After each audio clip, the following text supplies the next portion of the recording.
A medida que el panorama digital evoluciona, los CISOs y los equipos de operaciones de seguridad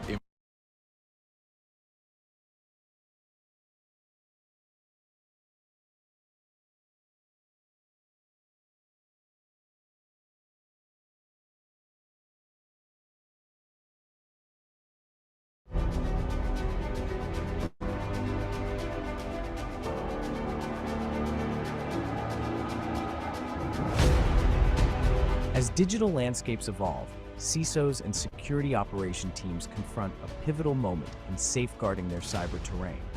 Gone are the days when traditional layered defenses could hold the line alone. There's an unmistakable call for something more. Enter integrative cybersecurity, a seamless blend of data, analysis, and defense that's not only proactive, but also intelligent. It's a model that's reshaping how we protect against the ever-escalating threats of tomorrow. This isn't just conceptual, it's a concrete reality pioneered by Hillstone Networks. From day one, Hillstone has redefined cybersecurity, shifting from the physical to the cloud, creating not just solutions, but sanctuaries in the digital space.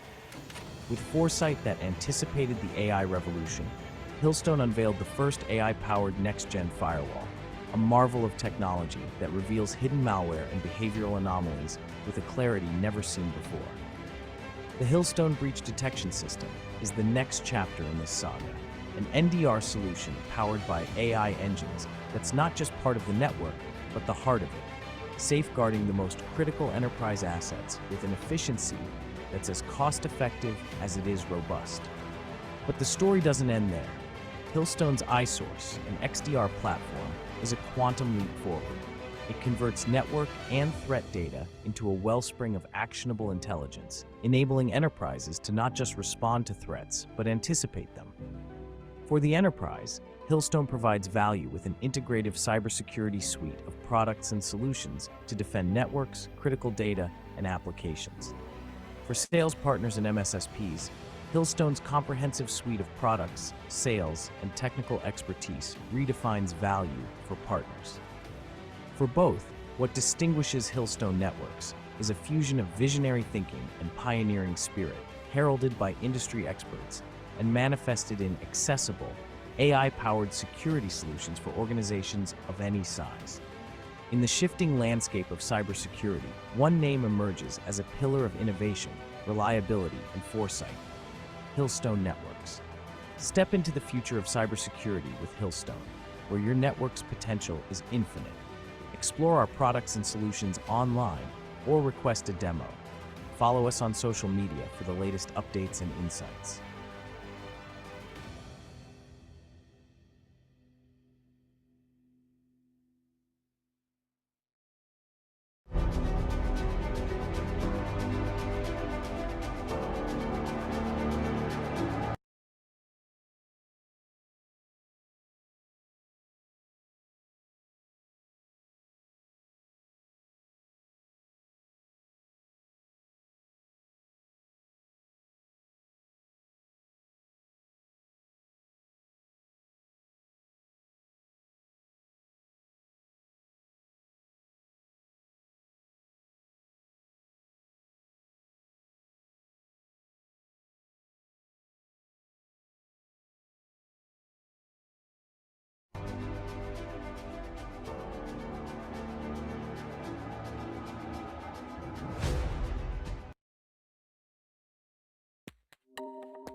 The goal of digital transformation is to increase efficiency, drive greater business agility, and to further unlock value for the business, its customers, and shareholders. However, it also brings three critical challenges to CISOs.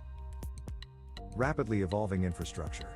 Today's digitally transformed infrastructure spans on-prem, to the cloud, and to edge devices. Combined with work-from-anywhere adoption, this creates a target-rich environment where hackers now have an expansive attack surface and corresponding attack vectors. Fast-changing threat landscape. This expansive attack surface has become a goldmine with multi-stage, multi-layer attacks. Bad actors are becoming more skilled and creative in their methods by using the same cutting-edge AI and ML tools to deliver ever more sophisticated attacks. Increasing complexity and cost. Point solutions from multiple vendors with multiple management interfaces are inefficient, leaving gaps in protection. It can also lead to increased complexity, higher costs, increased risk within the environment. Hillstone's integrative cybersecurity eliminates gaps in protection that put your enterprise at risk and reduce layers of complexity and cost. From technology to solutions, to their delivery and functionality, across vendors and platforms, an integrative cybersecurity strategy brings coverage, control and consolidation to the global enterprise. Coverage, the mandate of the modern enterprise is to use the technology and infrastructure it needs to grow and thrive. From containers to clouds, and servers to SaaS, an integrative cybersecurity approach offers complete coverage, regardless of the environment. Control, maintaining the security and performance of enterprise technology is an exhausting balancing act. The right solution for the business isn't always the most recent or most popular version of it, but it always needs to be secure. An integrative cybersecurity approach is adaptive and puts the enterprise in control. Consolidation, complex environments have attack surfaces that sprawl and edges that evaporate. Mitigating every attack vector with individual solutions creates opaque and siloed security operations that are both porous and inefficient. Integrative cybersecurity reduces complexity through consolidation. CISOs can rest assured that their borderless networks are secure, threats are mitigated, and workloads are protected with Hillstone's integrative cybersecurity solutions. Future-ready network security. Hillstone's network security solutions deliver a zero-trust security architecture to adapt to infrastructure expansion, while ensuring it remains protected. Hillstone Security Management Platform combines with Hillstone A-Series next-generation firewalls and X-Series data center NGFWs to deliver high performance, high reliability, and scalable network protection for enterprises and service providers with intelligent threat detection and prevention capabilities, protecting enterprise digital assets. AI-powered threat detection and response. Hillstone's threat detection and response solutions can find and mitigate attacks before they have a chance to exploit the most vital asset in the enterprise, your data. Advanced machine learning algorithms in the Hillstone NDR and XDR solutions help security professionals find the proverbial needle in the haystack through unknown malware and abnormal detection, advanced threat correlation analytics, and automatic threat mitigation. Uncompromising cloud workload protection. Hillstone Network's cloud workload protection solutions ensure an enterprise's data environment and workload are fully secure. With Hillstone Cloud Armor, a CWPP solution, and Hillstone Cloud Hive, a micro-segmentation solution, Hillstone protects an enterprise's virtualized and cloud-native environments, without compromise. Hillstone Networks brings both depth and breadth of defenses to companies of all sizes, from edge to cloud, across any workload, and protection for multi-layer and multi-stage cyber attacks. This integrative cybersecurity portfolio is based on a vision that continuously pushes the boundaries of innovation with cutting-edge technology, including a pioneering use of AI and ML technologies in cybersecurity that extends to new products in the portfolio. It's also evident in that Hillstone Networks is recognized as a Gartner Magic Quadrant Innovation Visionary, as well as Hillstone's inclusion in the Gartner Peer Insights Customer Choice. With more than 26,000 successful customer deployments across more than 60 countries, and more than 100 Fortune 500 customers, including the largest mobile operator, the largest cloud service provider, and a wide array of technology providers, and global enterprises across all verticals. Hillstone solutions maximize return on investment, as well as provide investment protection, by providing the enterprise a better TCO. Learn more about Hillstone solutions and how your organization can move to an integrative cybersecurity strategy to secure your digital transformation journey.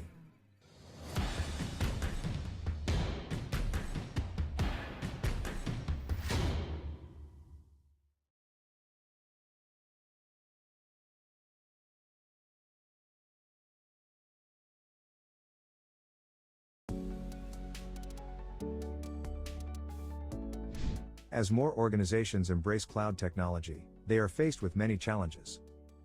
These challenges put their critical data and systems at risk. Lack of visibility into cloud applications makes it difficult to identify and respond to security threats.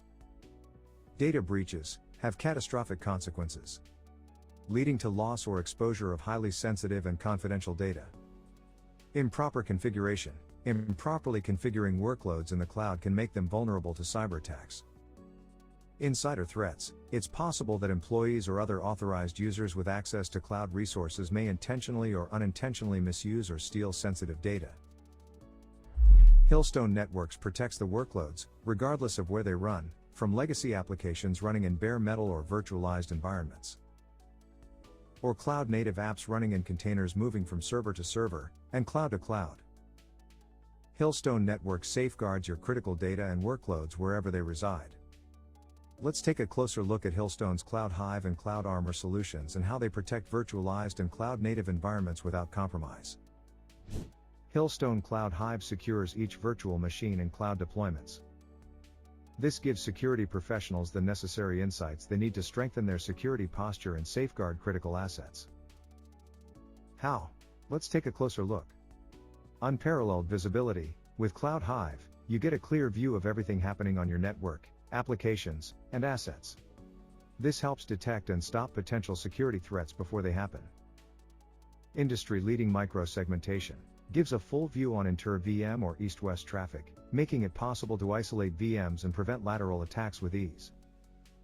Layer 2 to Layer 7 security. Cloud Hive offers security measures at multiple layers of the network stack, including firewall security like policy control and session limits, advanced security such as intrusion prevention systems, antivirus, and attack defense, fine-grained application access control. Real-time service performance monitoring allows security professionals to maximize their cloud infrastructure for optimal results. Scalable security. Integration with major virtualization platforms including VMware and OpenStack means that services can be applied to all workloads and VMs on demand, and if a VM is moved, security services remain uninterrupted. Hillstone Cloud Armor keeps cloud workloads safe against lateral attacks between containers and hosts. It empowers security professionals to stay ahead of the latest cloud-native threats. Let's take a closer look at the benefits. Deep and extensive visibility. A centralized dashboard provides insights, including statistical and analytical information, about workloads, applications, and assets. Unified and granular network micro-segmentation and patented traffic steering technology adapt to multiple cloud platforms and workloads non-invasively. This provides granular control based on apps, services, or work nodes. ML-powered threat detection and protection. Advanced machine learning models detect abnormal behavior and prevent threats in real time. Complete vulnerability management across the entire application lifecycle. Cloud Armor integrates security with the app development process by continuously monitoring and scanning vulnerabilities in images and repositories. It sends alerts if any risks are detected, allowing potential issues to be addressed before they become actual problems. Out-of-the-box security compliance assessment and enforcement, based on industry best practices, including standard recommendations for resolution. With Cloud Armor and Cloud Hive, security professionals can safeguarding all workloads in cloud deployments, with unmatched visibility and advanced security.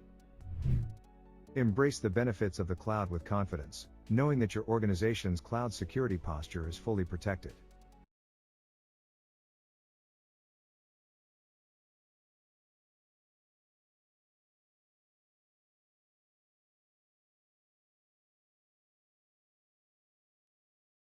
Hello, everyone. So, okay, we are on time.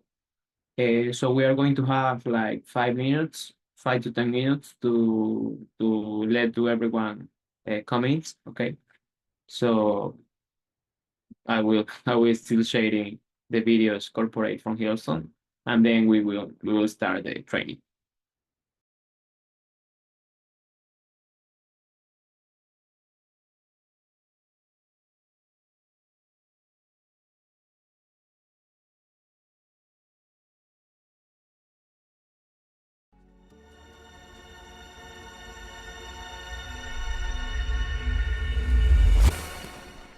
Learn more about Hillstone solutions and how your organization can move to an integrative cybersecurity strategy to secure your digital transformation journey.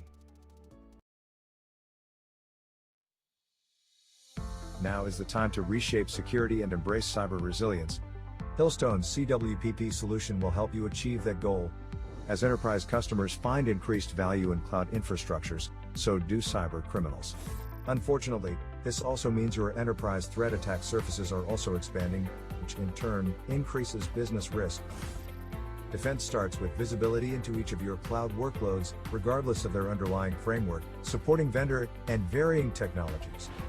Often, Smaller diversionary threats are used to lure security teams' attention in another direction, while their intended target is skillfully compromised. Hillstone's Cloud Armor is a CWPP solution that increases cyber resilience by allowing you to see the full scope of all cloud workloads, understand the interaction of all assets via behavior modeling, act decisively with control across your enterprise with microsegmentation, AI-enhanced detection, and leverage years of runtime behavior modeling to thwart bad actors.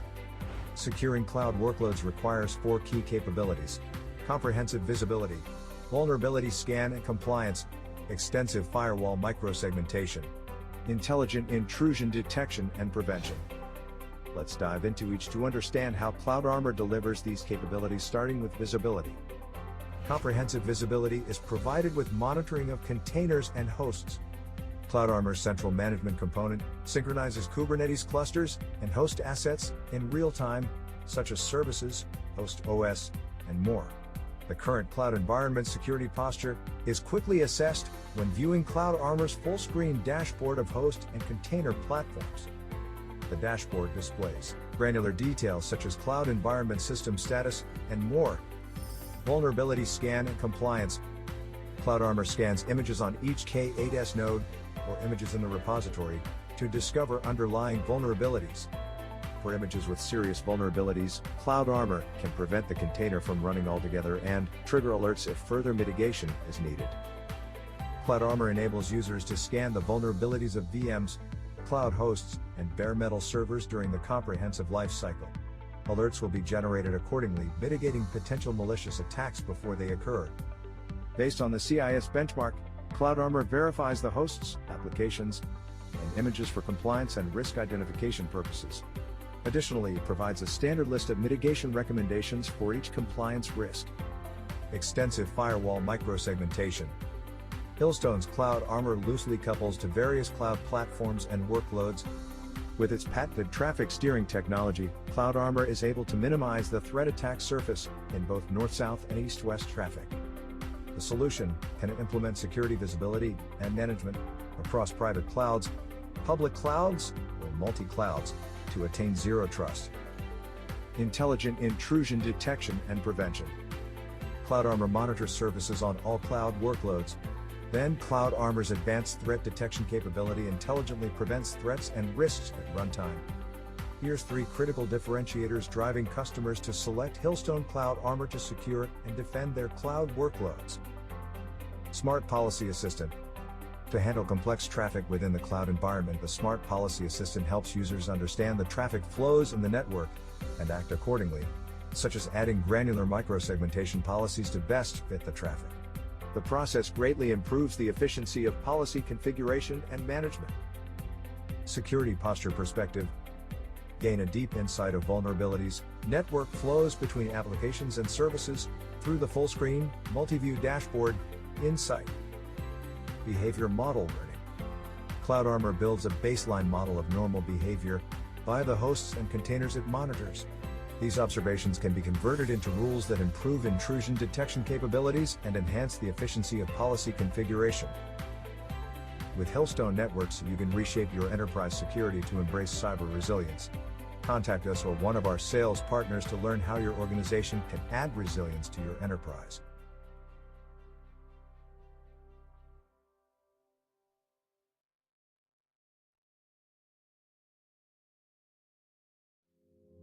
Introducing Hillstone's AI-powered, Extended Detection and Response XDR platform, iSource.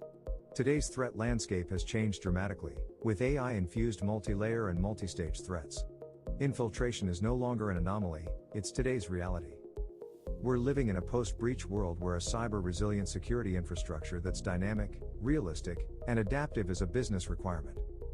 Hillstone's iSource is an intelligent XDR solution that can corral siloed data, analyze it, and delineate appropriate mitigation strategies to nullify threats. Hillstone iSource is the XDR platform you've been waiting for.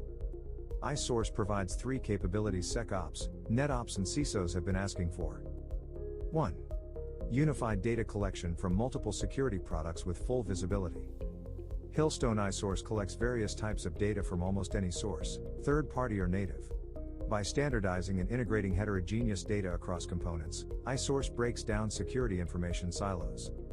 It brings complete security visibility with far fewer blind spots, improves detection accuracy, and provides effective and efficient defense against threats. 2. Advanced ML-driven analytics to thoroughly understand corralled data. By synergizing the data and logs collected across the entire security fabric and threat intelligence from top threat intelligence sources, Hillstone iSource can discover even stealthy and evasive threats and attribute the attacks. Powered by machine learning technology and statistical algorithms, its behavior analytics engine helps distinguish anomalous activities within a large amount of integrated data. Its correlation analysis engine consolidates individual incidents for context awareness. It applies analysis to correlated data to identify high-fidelity incidents, provide a complete picture of an attack chain, and further help investigate the attack's purpose and recommendation of customized configurations to mitigate said vulnerabilities. The Search Processing Language, SPL-based log search engine.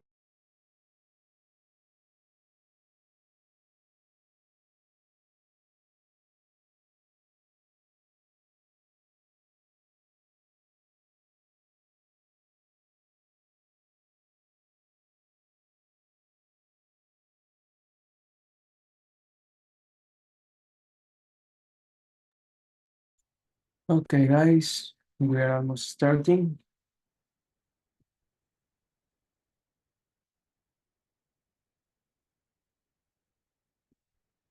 Okay, let me see if someone is on hold for training. No, I think we are done. Very good.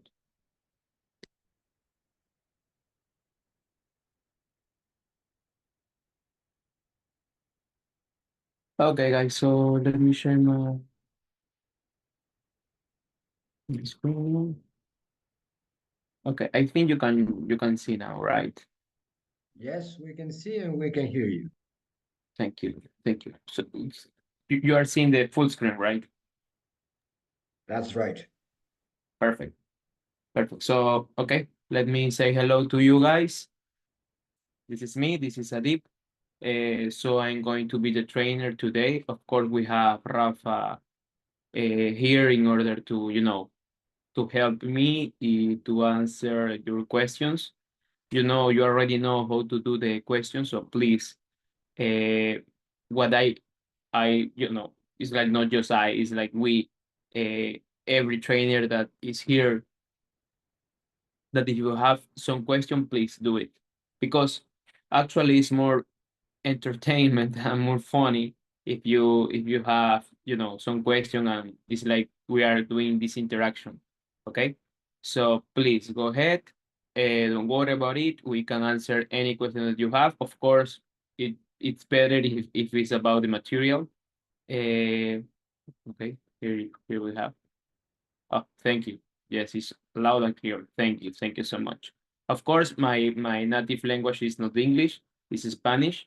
So if I am, like going faster or maybe going slow, or maybe you are not understanding very well something, let me know. I will try to do in a better way. Okay.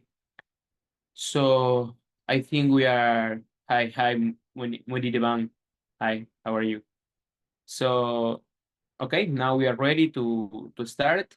I think we were here yesterday.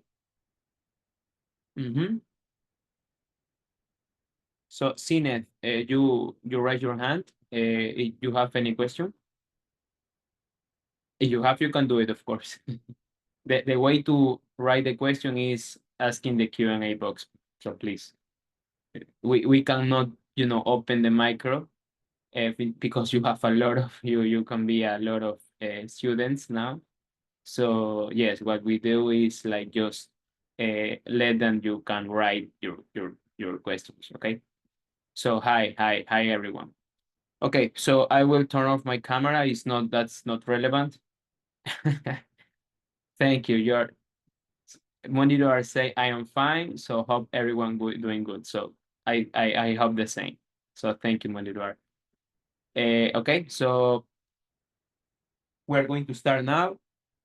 Okay, so yesterday, according to the info, what Rafa said, It's like, okay, we were here, of course. I will go back, just to have in the same way. So what we are seeing now is like, all the objects that we can do in the policy, right? So as you can see here is like we have the address book, we have the host book, the service, the application, the schedule, etc. Okay. So here what we have is of course the address book, because we can configure all of these. Also, we have the host book. So here you can put the domain. I don't recommend that because you can use better the URL filtering. Also, you have the services. So especially everyone, is like, I don't want this port, I want 8080. Okay, that's fine. So you can configure your own services and your own ports that you are using. Of course, you can do in the groups. So it's better because, when you want to call in the policy to some objects, and it's a lot of objects, it's better if you put all of these in one group, because we have I don't remember what is the limit of the object that you can call, but it should be like 15. So if you have, like more service that you want to open, for example, it's better if you put all in one group and you just call the group. Also for the application, it's almost the same. Of course, in the application, it's like we don't recommend that you create your own applications actually, but you can do it because here you can see the button new, so you can put the new and you can try to configure, but it's like not very useful if you do that, because the application you can do by signatures or by behavior. So what we do here is, of course, we develop in our own operating system, and I mean, in all the signatures that we have, we develop the application books. So it's better if you ask about, okay, Hillstone guys, I need this kind of application, or I need this local application that I am using in my country because it's a application for this bank or something like that. So we can do that, okay? And after that, you can group that and you can call it. For the schedule, of course, you already know that.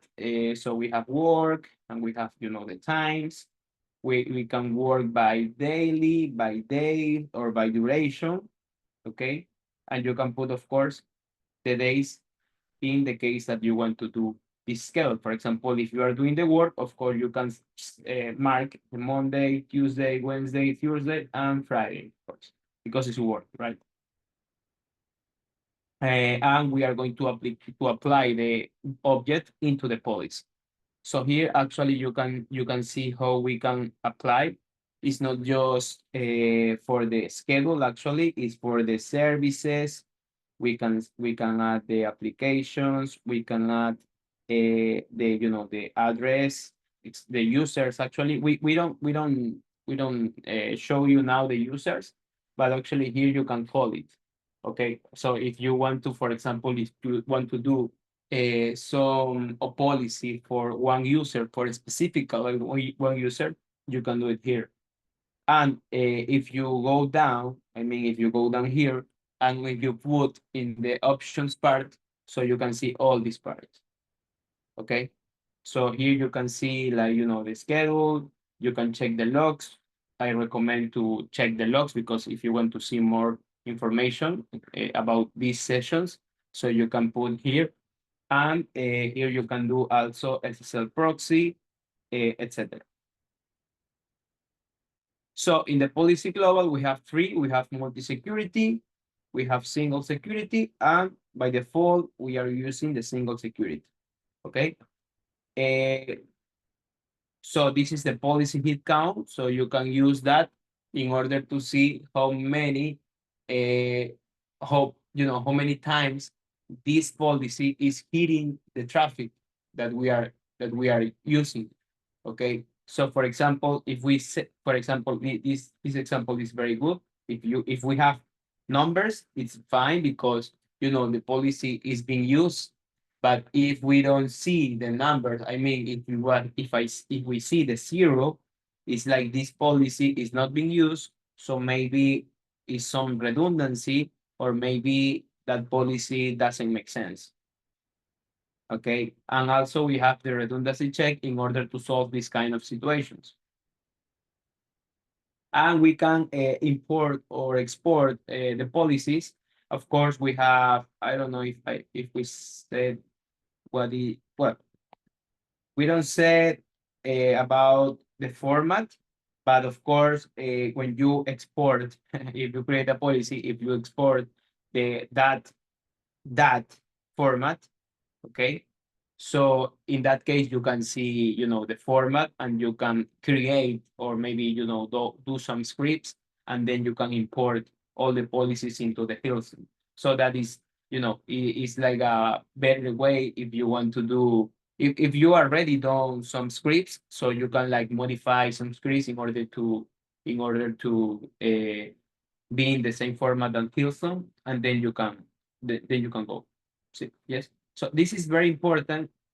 For example, when you are exporting policies from one vendor to another vendor. So having this part is like very important. And also please remember that. Okay, remember that, because I always see this is a very easy question in the exam, in the HCSA exam. So of course the policies has like this format. Also, we can see all the sessions. If you go to the session details, you can see the sessions in the policy. And here we are. Okay, so this is until Rafa was yesterday. So we have the mini policy here. Okay, so for the mini policy, also what we have to understand is that sometimes, when we are doing the policies, I mean the policies that we always do, is like, okay, we have services, we have applications, we have a lot of things, objects, users, etc. But sometimes some companies are still using, no, not for the 100% of the policies, but actually it can be like 25 or something like that, but a big amount of the percentage of the policies is just permitting or denying about source address, destination address, and that's all. So what we are doing here is like using that. Okay, if you are going to use like a brief policies, a short policy, we call of course mini policy, and you are going to be like higher specification, I mean just the IP address from the source and just the IP address from the destination, and maybe the protocol, and we are going to decide to permit or deny, that's all. Okay, you have to use the mini policy. Okay, so that is a very good choice, because if you see how to do this, how to use this behavior, you can see here like the mini policy has a higher priority than the normal security policy, and of course than the default action. So of course, if you are going to do the mini policy, it's like, okay, you are going to permit this IP address, and that's all, and you are going to permit this source to this destination, and that's all. So the mini policy has higher priority. So that is the important part here. Okay. And of course, the mini policy cannot do like the redundancy because it doesn't make sense actually, because in the security policy you can do the same source, because you can change the services, you can change the user, etc. But in the mini policy you cannot do that. Okay, so you just set the IP address and the action, so you cannot do the redundancy part here. And of course, if you try to set this kind of policies, you are going to have this error. Okay. And this part is very cool actually. It's also another feature of the Hillsong next generation firewall. What we are seeing here is like the endpoint share access detect. Okay, what we are going to show you first is like this kind of situation, this kind of, like topology that we can have. Of course, if you see this part, you can see like this is very usually actually. Sometimes we have, the wireless router acting like the broadcast break, right? So you are like splitting the broadcast, and of course you are now having like two networks. So the wireless router is like the gateway of this computer, of this phone, and of this tablet. Okay, and of course after the wireless router, because the wireless router is doing a NAT, we are going to see this concept after, because we are doing this NAT. So what the firewall is seeing, all what is seeing is just this IP address. Okay, so the firewall just will see, this IP address. Maybe the firewall has the 1.1.2 maybe, and of course this is just for the internet connection, right? So what we have here is like a very typical situation, maybe for homes, or maybe, for this kind of access point or something like that. But this situation is very tricky, because what we are not going to see here is how many devices are under the wireless router, or maybe under the laptop hotspot. Because, a hotspot always is like, we cannot see what is under the hotspot, right? Because we have to do a NAT.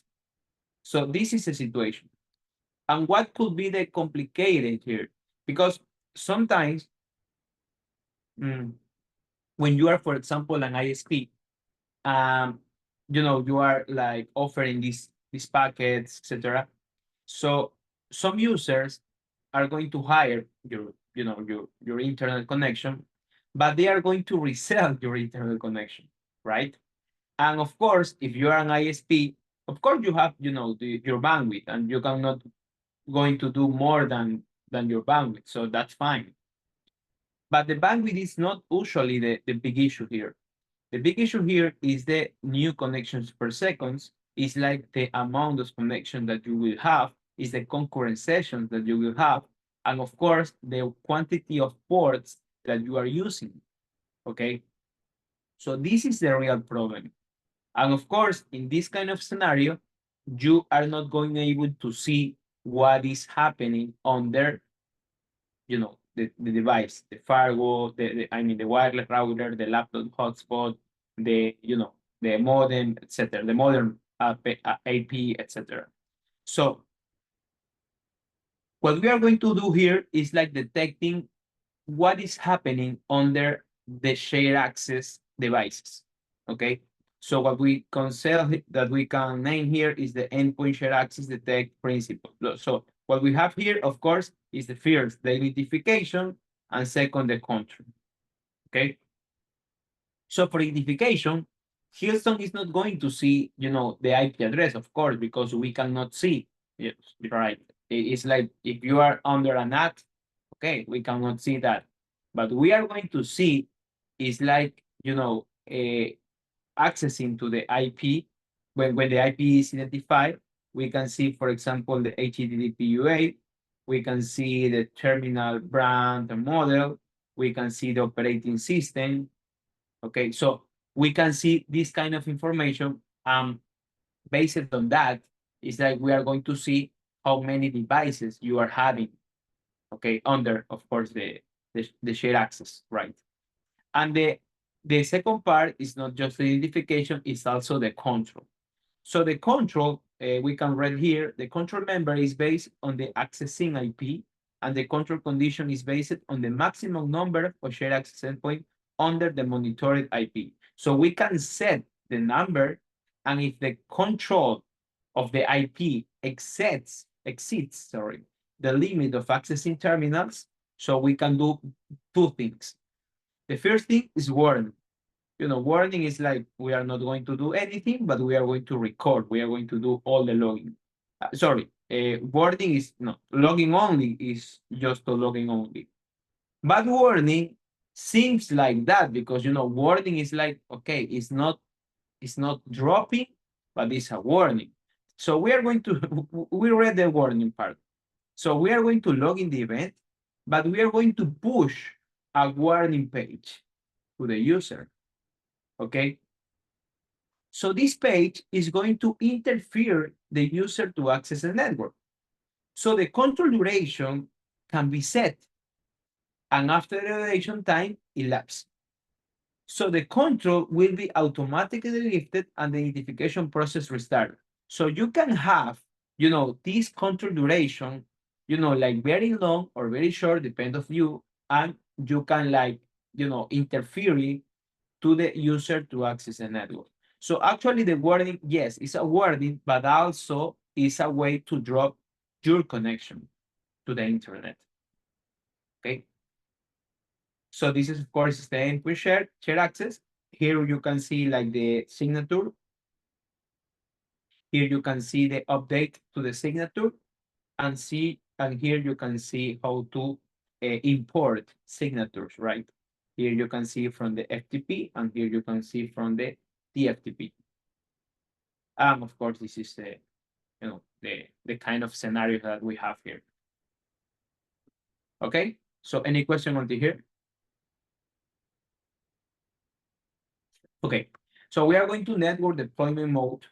So this is very important part because here is like you are going to understand in what kind of situations you can deploy a next generation firewall or Hills. The first thing is the routing mode, okay? For the routing mode is layer 3 actually, is the firewall is using as layer 3. It's going to be the perimeter firewall, it's going to be the device that actually, if you read the definition, this can be known like a NAT mode. So what we are doing here is like, doing the NAT. And of course, we have some advantage. We have the suitable for deployment at network boundaries or in the perimeter, and we can replace to the routers, to the existing router that maybe, some customer that doesn't understand what is a firewall. Okay, you can you can replace that part. Okay, but of course, it's like today is like, everybody knows that everybody has a firewall. So of course, not trying to, to just think about this kind of deployment is, is a very basic deployment. You can do more than here, right? So the second part is like we have the transparent mode. So here we have layer 2. Okay, so here we have layer 3 and here we have layer 2. So these two kind of deployments can do by Hillsong. Okay, so why you want to do this? I mean, how, like if your customer buys an Hilson device, I mean a next generation firewall device, why they can use in that way? They can use in that way if they don't want to change anything. You can read here like the users don't know what to modify the existing network. That is very usually actually because if this is working, please don't touch, please don't change anything. So here, of course, is like, the part of if you see, of course, before the firewall, you will see like the router connecting to the internal network. Of course, it can be a switch here, right? So, of course, using the firewall is like you are going to be in the middle of that part, but you are not going to change anything because as you can see here, you can see this network and you can see this network is the same, right? It's the same. So this part is very important. And of course, what we are going to do is like, first, we are going to deploy very faster because this configuration can be set, I will say like 10 minutes, but it should be shorter, okay? And the deployment, it should be like 1 minute to go, right? Because it's very easy. It's actually plug and play. So if you configure and you are going to the network, to the data center, and you change, the cables and just put in the Hilson devices, that's all. And it's very easy, okay? And it's very faster. And actually, what you are going to do here is like doing all the security. So for some users that they don't want to change anything, but they want to do like, more security, of course, they have to trust in Houston. Like, okay, if you are here, it's because you are, the best of the security feature that we have. Okay, so this is like, the advantage of Houston of this deployment. Of course, we have the tag mode. The tag mode, I always recommend here first for a POC. I mean, for a proof of concept. So here you can, doing some analysis of the information, because what we are going to do here is like, of course, the network is working normally, right? It's like going up and going down to the internet, and from the internet, that's cool. And we are doing like the same. And we are here in the mirror. We have to, to mirror in some traffic, maybe all traffic, or maybe one part of the traffic, is up to you. And you are going to send to my firewall, okay? And the firewall will do all the analysis and will create all the, the reports and the monitoring that we can do, okay? But we are not going to drop anything, because we are not, like an active device here. We are a passive device here in the network. So here, of course, is like what we recommend, of course, is for a POC, is just for analysis. It's just for analysis, okay? And of course, we have this kind of deployment. And if you know about Hillsong networks, you will know about the BDS. But if you don't know about the Hillsong network, but if you are very interested about security, you will know about NDR, right? Network detection and response. So this kind of deployment is very usually in this kind of the devices. Of course, Hillsong has our own NDR. The name is BDS, Breach Detection System. Okay, but this is the deployment of this kind of device. Okay, and this one is, I will say, my favorite. Okay, why is that? Because it's like you can combine, like everything here. Okay, well, not everything, but actually the layer 2 and the layer 3. Okay, so sometimes in other years, I mean, the past years in other vendors, it's like you cannot set up the layer 2 and the layer 3 in the same time and in the same deployment, the same topology. Okay, in Hillsong, you can do it, of course. And this kind of deployment is very rich deployment, because you can solve some situations that the customer can have. For example, I remember in one situation, one customer asked me about, okay, they have, like this this IP address, in some part of the network, but they have actually the VXLAN. So they extend their LAN or the VLAN, and they still working in other network with the same LAN, like this one. Okay, so actually, Houston has to connect the two things. Okay, so of course you can do it using the layer 2, because you cannot change any network. I mean, not in the right or in the left side, you cannot change anything. Okay, so you have to use, of course, the layer 2. So here we are, interface 01, layer 2, interface 02, layer 2. So you can see here is like the trust, so maybe it should be the LAN, and the other one is the DMC. So it should be, of course, the DMC, right? And the firewall also has to be the perimeter firewall. So this is a tricky part here, because you are doing layer 2, but also you have to be the gateway. So how to do that part? Okay, so here we have the virtual switch interface. You already saw that, right, in the first chapter, and you saw with Rafa, and you know that Houston have, the V router, the V switch, and in the V switch we actually have an interface of the V switch.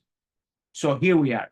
The V switch interface is like, like a interface that belongs to this network. I mean, to the network of the layer 2, but actually is part of the layer 3.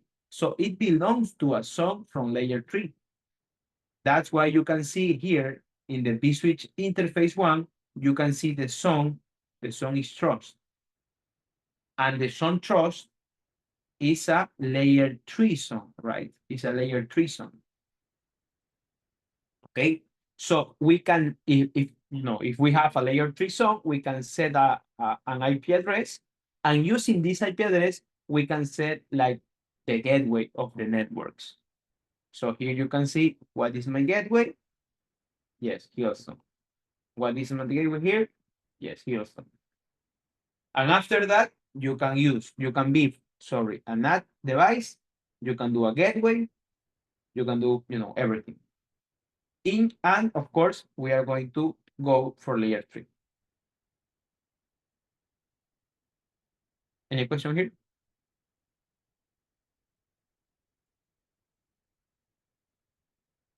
Okay, so now we are going to the route technology, and we are going to understand what are the technology that Houston has.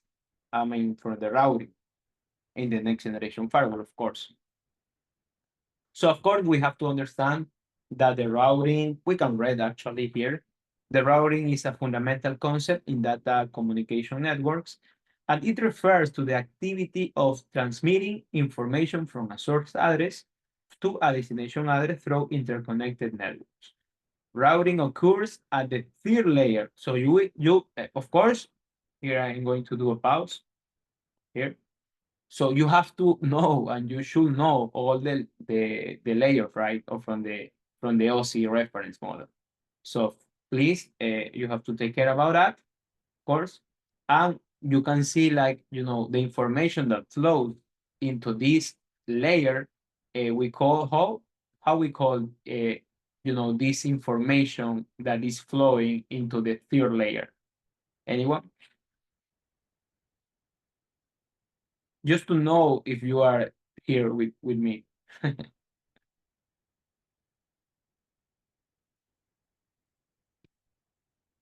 you understand my question?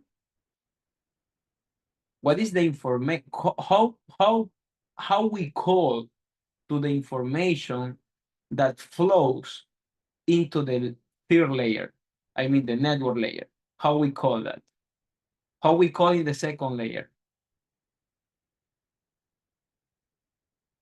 How we call in the third layer? Nobody? Okay, here we have.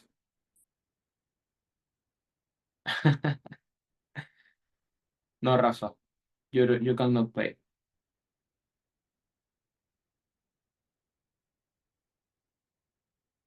But you are here. That's cool. That's cool, bro. Thank you. Anyone else?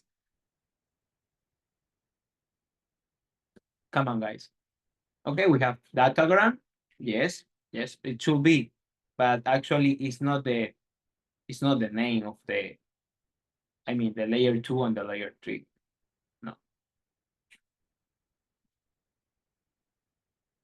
Please, you seems like you are from what region? Sorry for the question, but the name Luis Leonardo Rivera is like maybe Latin. Oh, Mexico, but you are here. Wow, that's cool. That's cool. So you're going to be with us in this time. That's very cool. That's very cool. But not Luis. Okay, layer 2, frames. Frames. And layer 3, packets. So please, you have to understand that, because if we say, like, okay, in the exam, for example, if we say, like, okay, some packet is flowing in that situation or something like that, you have to understand that this is layer 3. And if we call and we said, like, these frames is, it's happening in that way, or is blocking, or is allowing, etc. So we should understand that it should be in layer 2. That is why, these kind of concepts are very important here, okay? Because, it's like we can name, because we have a different layers here, and we have different situations. So for that reason, this is very important. Okay, I will continue. Sorry for, the theoretical part and, being a teacher, but is like my work. So, okay, third layer, network layer of the, of course, OSI network reference model. So when a device receives an IP packet, it lookups in the destination IP address in its routing table. So we will have a routing table, okay? And in the routing table, we will try to find the best match routing table. Okay, this is very important part here. Okay, I will try to, okay, let me try to set, for example, okay, we have a PC and we have a server and we have the firewall. Okay, and we have the firewall. Of course, we have the internet connection and everything is connected. Everything is connected. Okay, so of course in the firewall we have like 0, 0, 0, 0, okay, /0, and we have, for example, to the, you know, internet connection, we have this. Okay, also we have, for example, we have a, this is the 10 network, this is the 20. So we have the 10, 10, 10, 0, 0. We can, sorry, 24. Okay, so we can go on there. Well, this is directly connected, but you know, it's like we can go to the 10, 10, 10, let's say, it's, you know, it's like, because everything is connected. So I will say like connected. No, I will say like interface 0, 1, and this one we have 20, 10, 20, 0/24, Ethernet 0, 2. So we have here the 0, 2, and we have the 0, 1. And of course we have the gateway, right? The gateway. Okay. So if we are here, I mean the PC1, let's say this is the PC1, okay? And we want to go to the 10, 10, 20, 10. Where I should go? I mean, in the routing table, we have to, you know, the firewall will look the routing table and will understand to to which interface or to which next hop is going to send the packet. Okay. So if we want to go to this destination, what we should do? I mean, what the firewall will do. This is very, actually, it can be nothing. I mean, it can be the question like very easy questions, okay?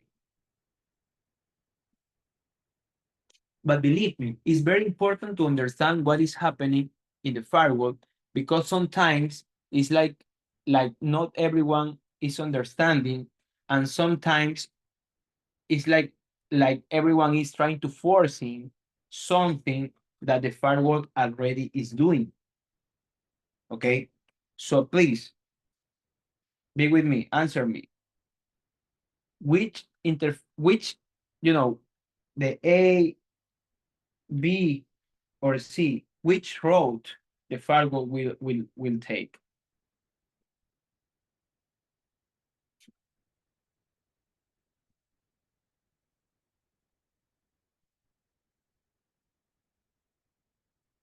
Okay, we have one question. We have one answer, sorry. Anything, anyone else? Okay. I will try to say, to, you know, to put like the question here. Okay. 10, 10, 10, 20, 10. Actually, it should fit here, right? Because 0, 0, 0 actually is like, you know, pointing to to all directions. So of course, 0, 0, 0 / 0 is working. This one, the second one, not, but actually we can do some change. Actually, let me do some change and let me ask again. If we change the mask to 16, also fits, also is working, right? Also is working. So here we have the second option that actually also is right. But the C, the third option, is like, okay, also fit, but it's not just fit, it's also like fit more closer to this IP address. Okay.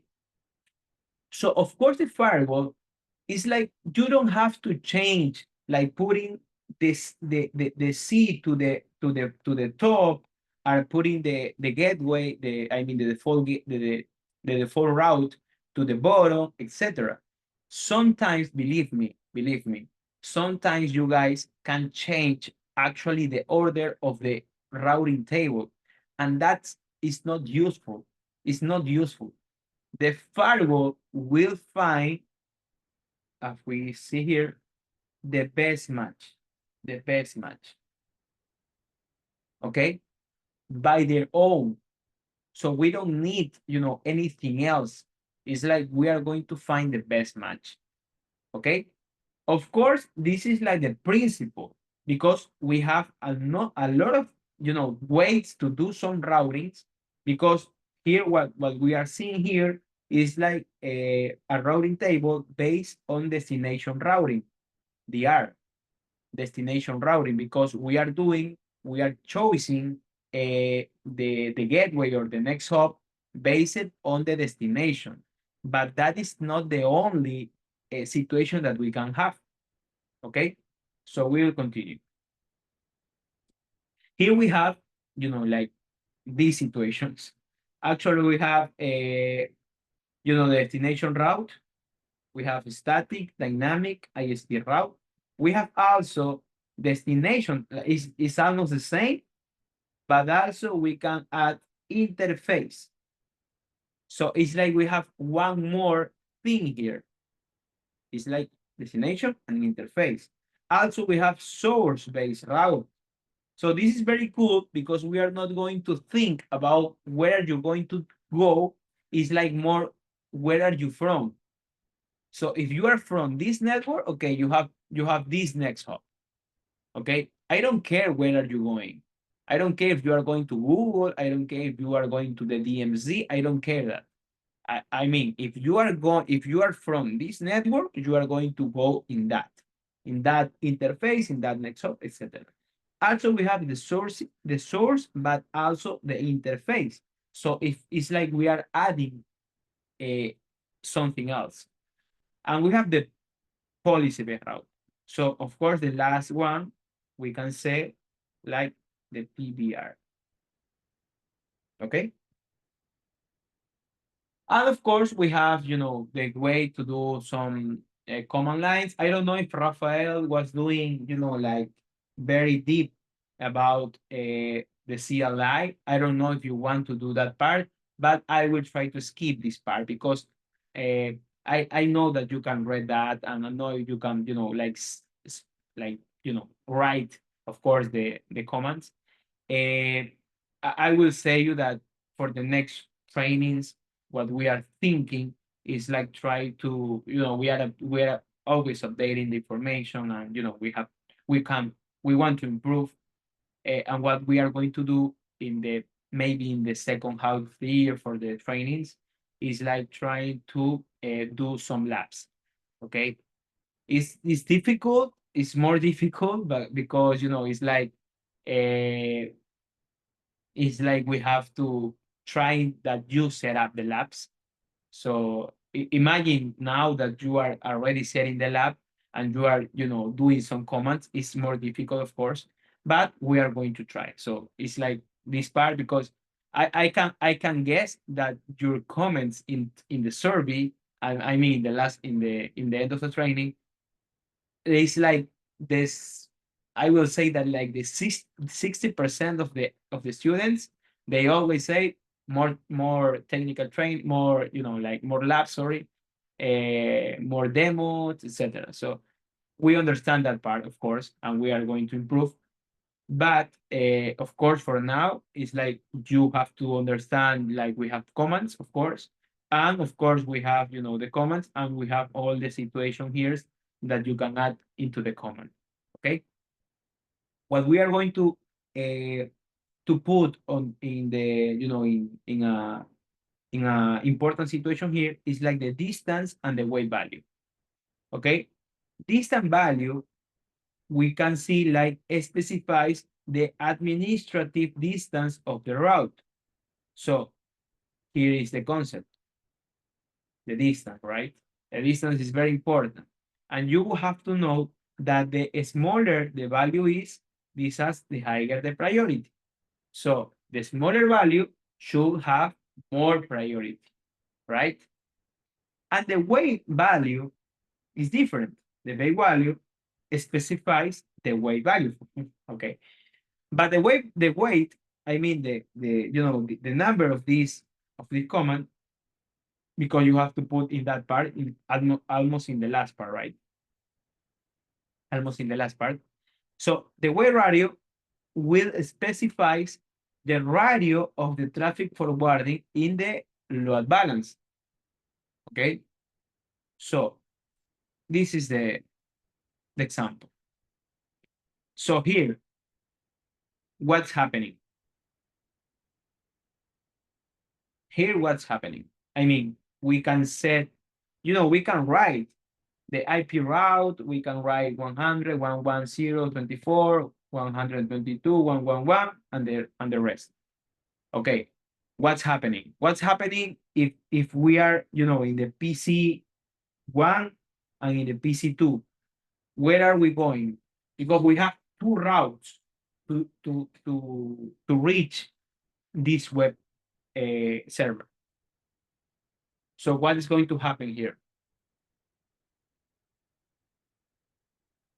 Come on, guys.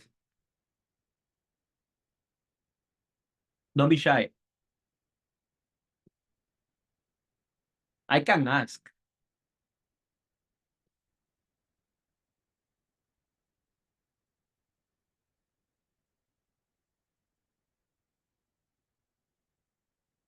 Where are we going? To the ISP1 or to the ISP2? Where are we going? I mean the traffic, right?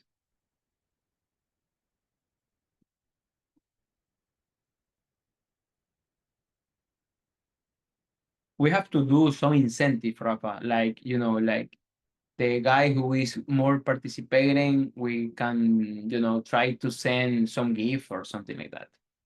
For the next training, we have to think about it. Yes, I agree. Okay, Luis said any. Yes, it could be any, but I am very sure that it's not just any, actually is doing like load balancing. So what is going to happen is, for example, if we are in the PC1, we are going to go to the ISP1, right? Let's say this is like random and this is any, okay? But if we are, doing the same time and, launching a packet from the PC2, it's like we are going here and the firewall is going to do the load balancing to the ISP2. Okay? Because here we are not seeing this one, but here we have the distance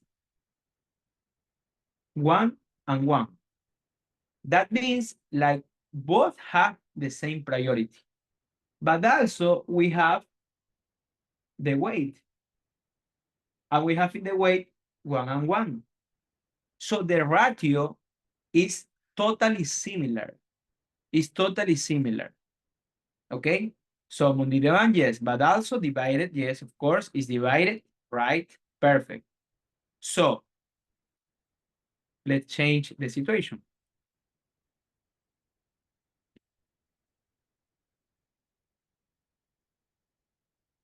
What is happening here?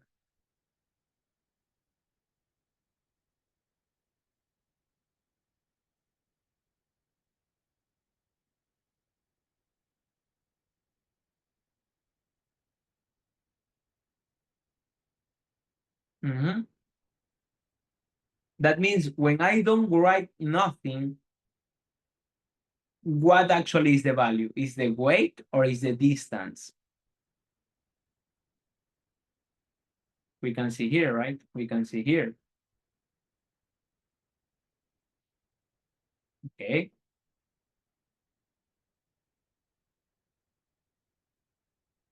What should be? Exactly. So, perfect, Luis. You're good. Okay. This is distance, right? This is distance. So we have to understand that this is distance.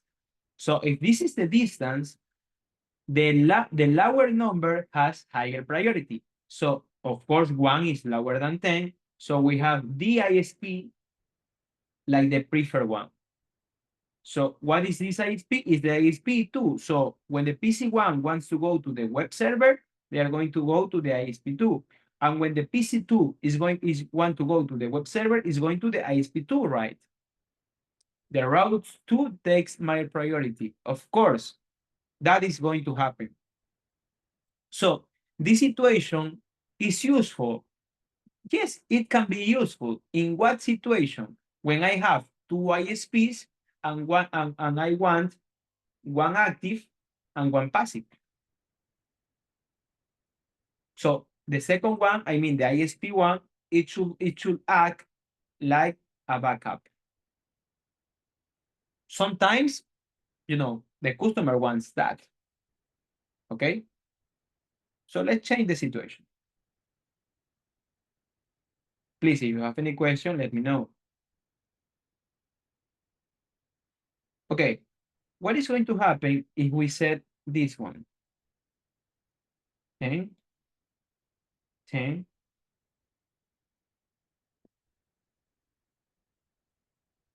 wait 10, and wait 20. The first is 10 and the second one is 20. What is going to happen here?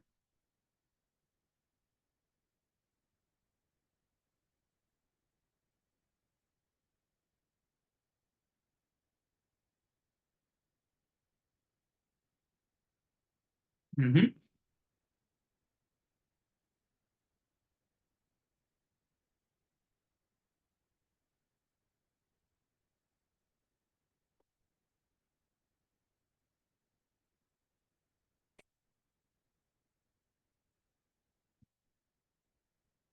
Wait 10 is most priority. Okay, first, we have to think about it. What is the priority of something? The priority, who gives me the priority? The distance, right? The distance. So the distance in the row 1 has 10, and in the row 2 has the second one. Sorry, has 10 in the second one. So both has 10 and 10, 10 and 10. So the priority should be the same. Okay, the priority should be the same. It's exactly the same. So it's not about the priority here. The priority is from the distance, and the distance is the same. So it's not about the priority. So what is happening with the weight? What is talking me? When we put the weight, and weight is not just for weight is for everything, right? Weight, you will see, for example, in the load balancing, if you are going to see the HCSP, you are going to see, like we can do, for example, list connection, no, I mean, round robin weight, or yes, list connection weight. Okay, so the weight is a standard feature, or is a standard value that always is going to do load balancing. Okay, load balancing. The weight is a critical key to understand what is the load balancing is going to do. Of course, if you see the first example that we put is like, like all the distance is the same and all the weight is the same. So if the distance is the same, we have the same priority. So is active, active. And if the weight is the same, so you will have like one packet to you and one packet to another one. So one packet to the ISP1 and one packet to the ISP2. Why? Because the weight is the same. But if the weight is not the same, they are going to have the ratio of how many packets are you going to have, and how many packets are you going to have in the other one. So let's do an example here. For example, we have 6 packets. 6 packets here. Okay, 6 packets from the LAN. So I'm going to launch to the web server, right? You can see here the 122 has the weight 10, right? And the ISP2, this is the 133, has the weight 20. And 20, like doing the radio, should be like 2. Okay? So that means for each packet that the ISP1 is going to have, the ISP2 is going to have 2 packets. Okay, so this is going 3 packets, and the other one should be the second packet, and we have 2 packets more, 2 more packets. So this is the behavior if we put that, if we have this kind of the situation.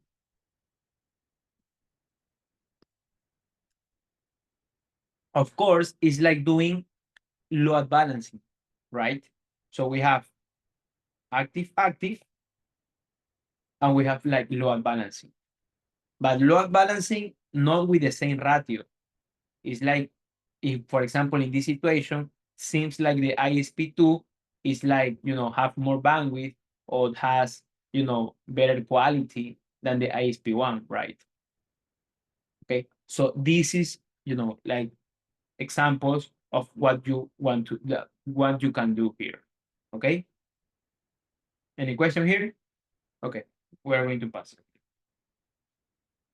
So this is the way that we are going to configure. Of course, it's very simple. We have to go to the network, to the routing.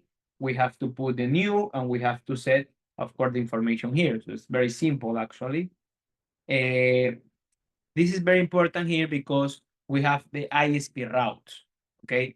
So ISP routes is very important because let's do an example here, okay? So we have the firewall. We have the firewall, and we have, PCs. We have servers. We have access point. We have, everything. And we have 2 ISPs. ISP1, and we have ISP2. Sorry for writing in. Let me try to do it. ISP1, and here we have ISP2. Okay? So, let's say that the ISP2 is having the DNS that we are going to use.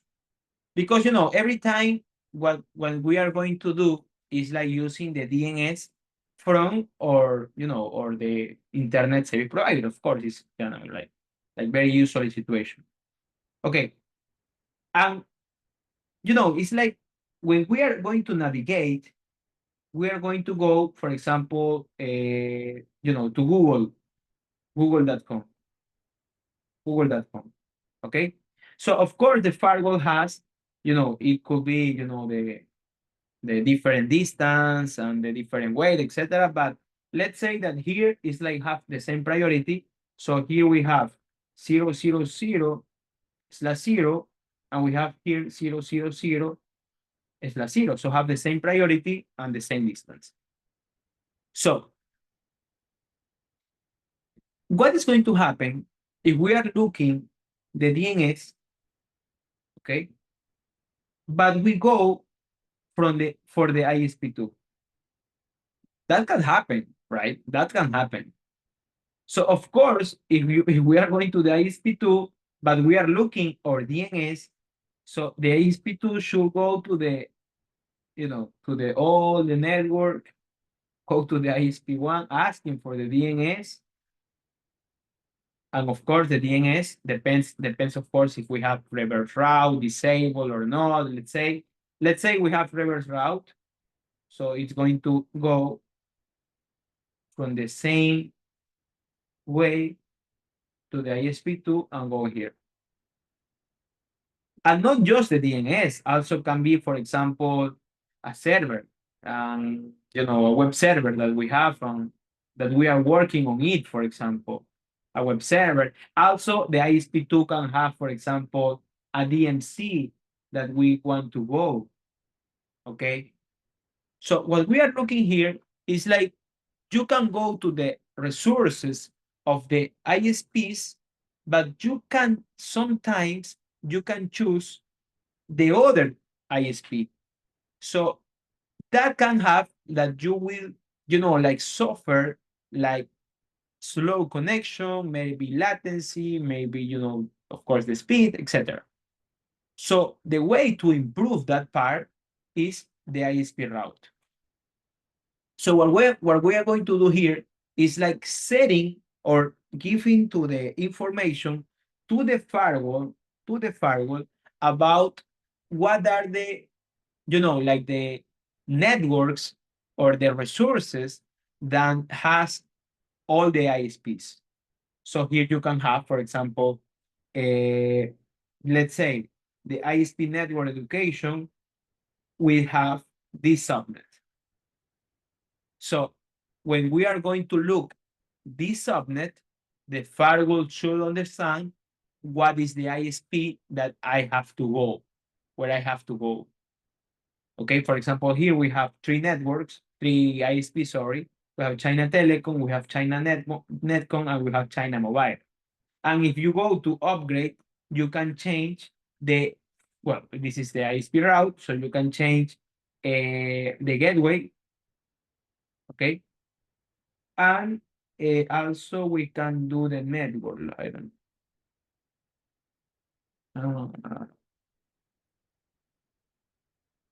well, here is not appearing the network part, but also you can change like the network of the ISP, okay? For example, in this part, you can see here, for example, you can see the subnet, right? So the network of the ISP. And here is like you are creating what is the IP route for this ISP, right? So for example, in this part is China Telecom, and we have here, like the gateway. And of course, if you create an ISP route, you will have your own precedence. I mean, the distance. Here's some calls to the distant precedence. Okay, remember that part. And of course, the ISP UD has always the distance of 10. Okay.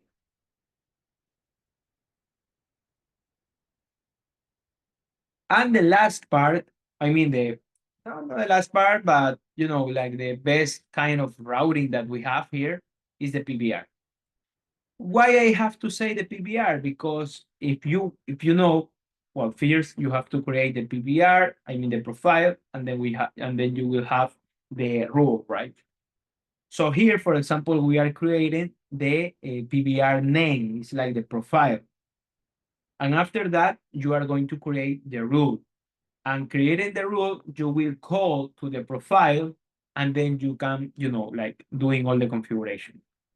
But the good part here, what I like about the PBR is like you can set a lot of filtering, a lot of objects that you can call here, and you can, like doing this filtering in order to choose what is the next hop.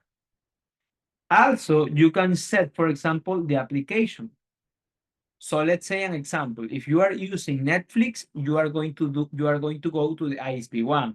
But if you are using, let's say, Facebook, you are going to the ISP2.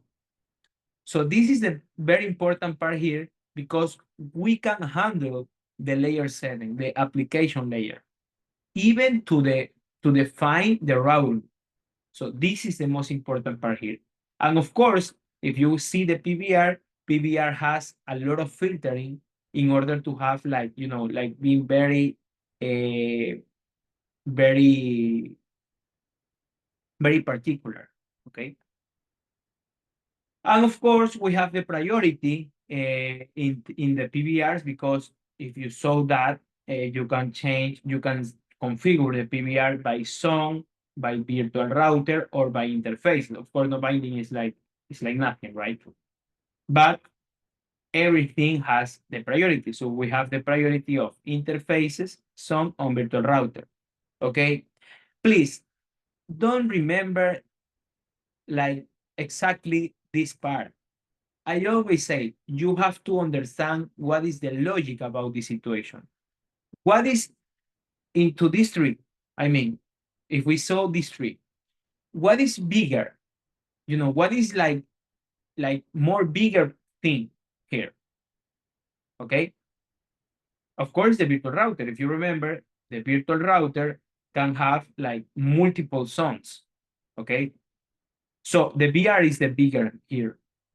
And then the VR can have a lot of zones. Zones, and zones. So, of course, the virtual router has more, like more, it's like more generally, okay, than the zone. And the zones can have multiple interfaces. So we have interfaces 01, 02, 03, we have 04, we have 05, etc. Okay, so remember always this part in the firewalls and in the security. We always go from the most specifically, from the most, particular thing to the more general. So what is the most particular here? What is more, like, I will say tiny, but yeah, we can say tiny. Like, what is the most shorter object here? Of course, the interfaces.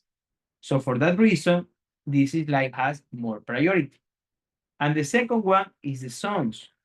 For that reason, it has second priority. And of course, the third one is, the router. So for that reason, it has third priority. Okay? This is by default, and this always will repeat into all the kind of, like policies, like SNATs, like actually the routes, etc. So every time, the most specifically has more priority.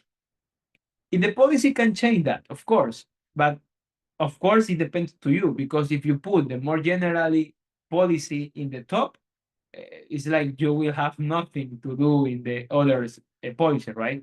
So we will of course check this part, but until here is like this one is the is the priority part.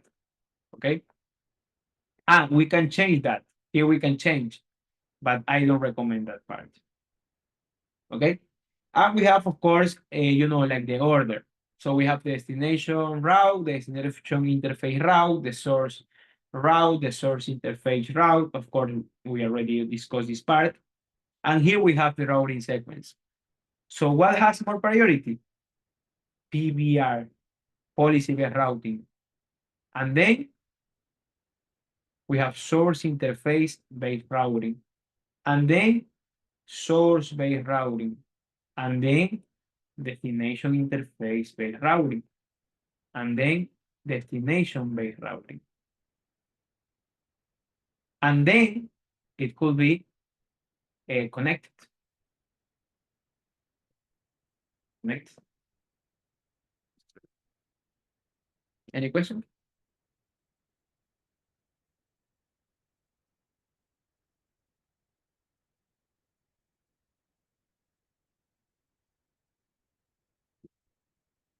Okay, we will have the last chapter here is the NAT technology. Okay, so of course, whoa. So for the NAT, we are, like this background. We don't have more IPv4 address. So IPv4 exaltation, we have IPv4 extended technologies introduced, and this is like the NAT. And of course, the popularity of the IPv6 technology is not high.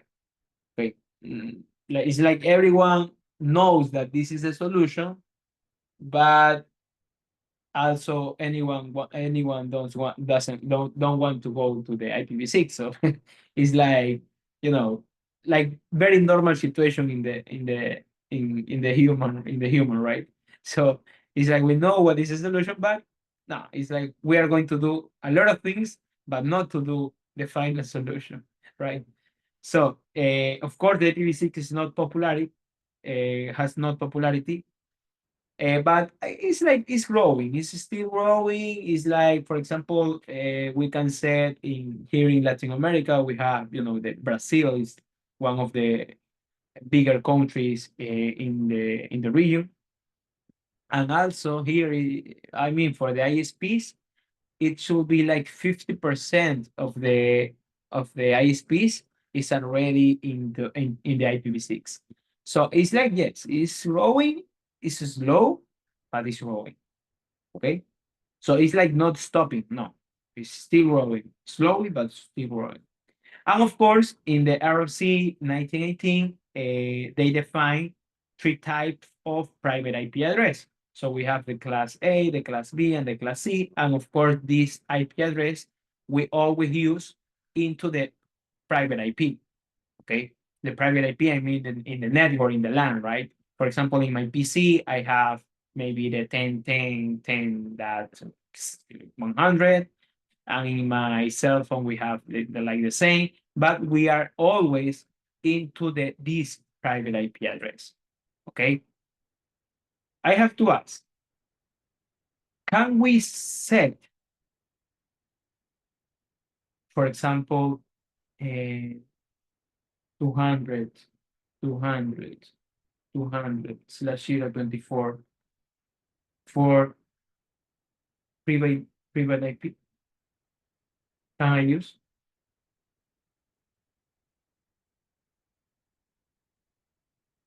Can I use or not? This is another situation that I saw sometimes in the network of the, of the customer, that they are doing something. What do you think? It can be used or not?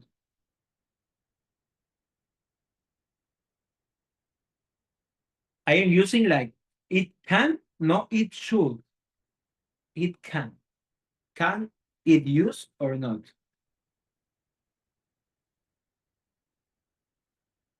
In the LAN network, right?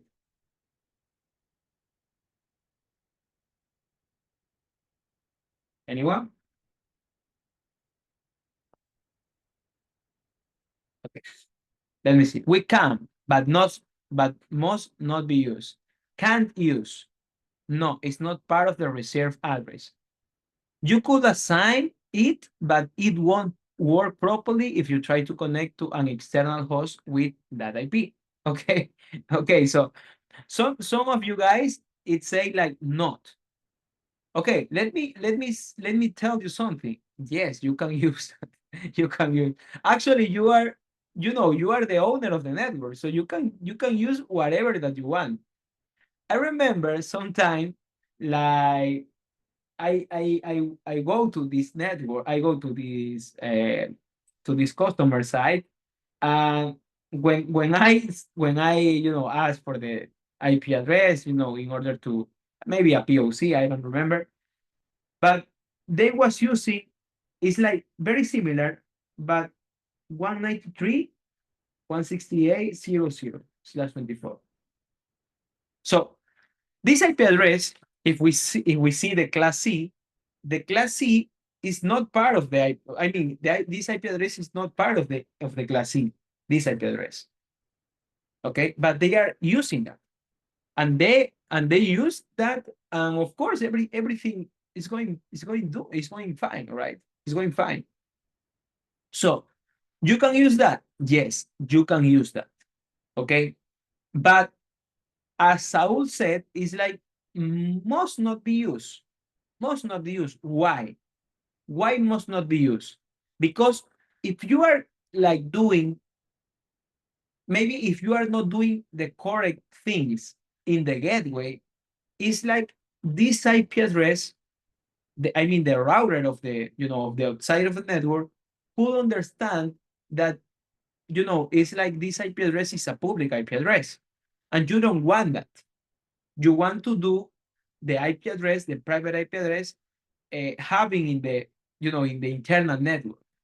So what you have to do, I mean, if you are going to do this, if you are using this part, and please be patient with some customer, because some customer, they already have this kind of IP addresses. So if you are going to say like, hey, sir, this is not a private IP address, so you have to change everything. Hey, they are not going to change everything.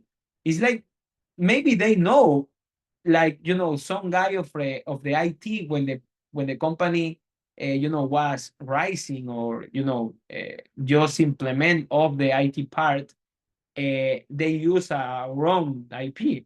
That's all. But now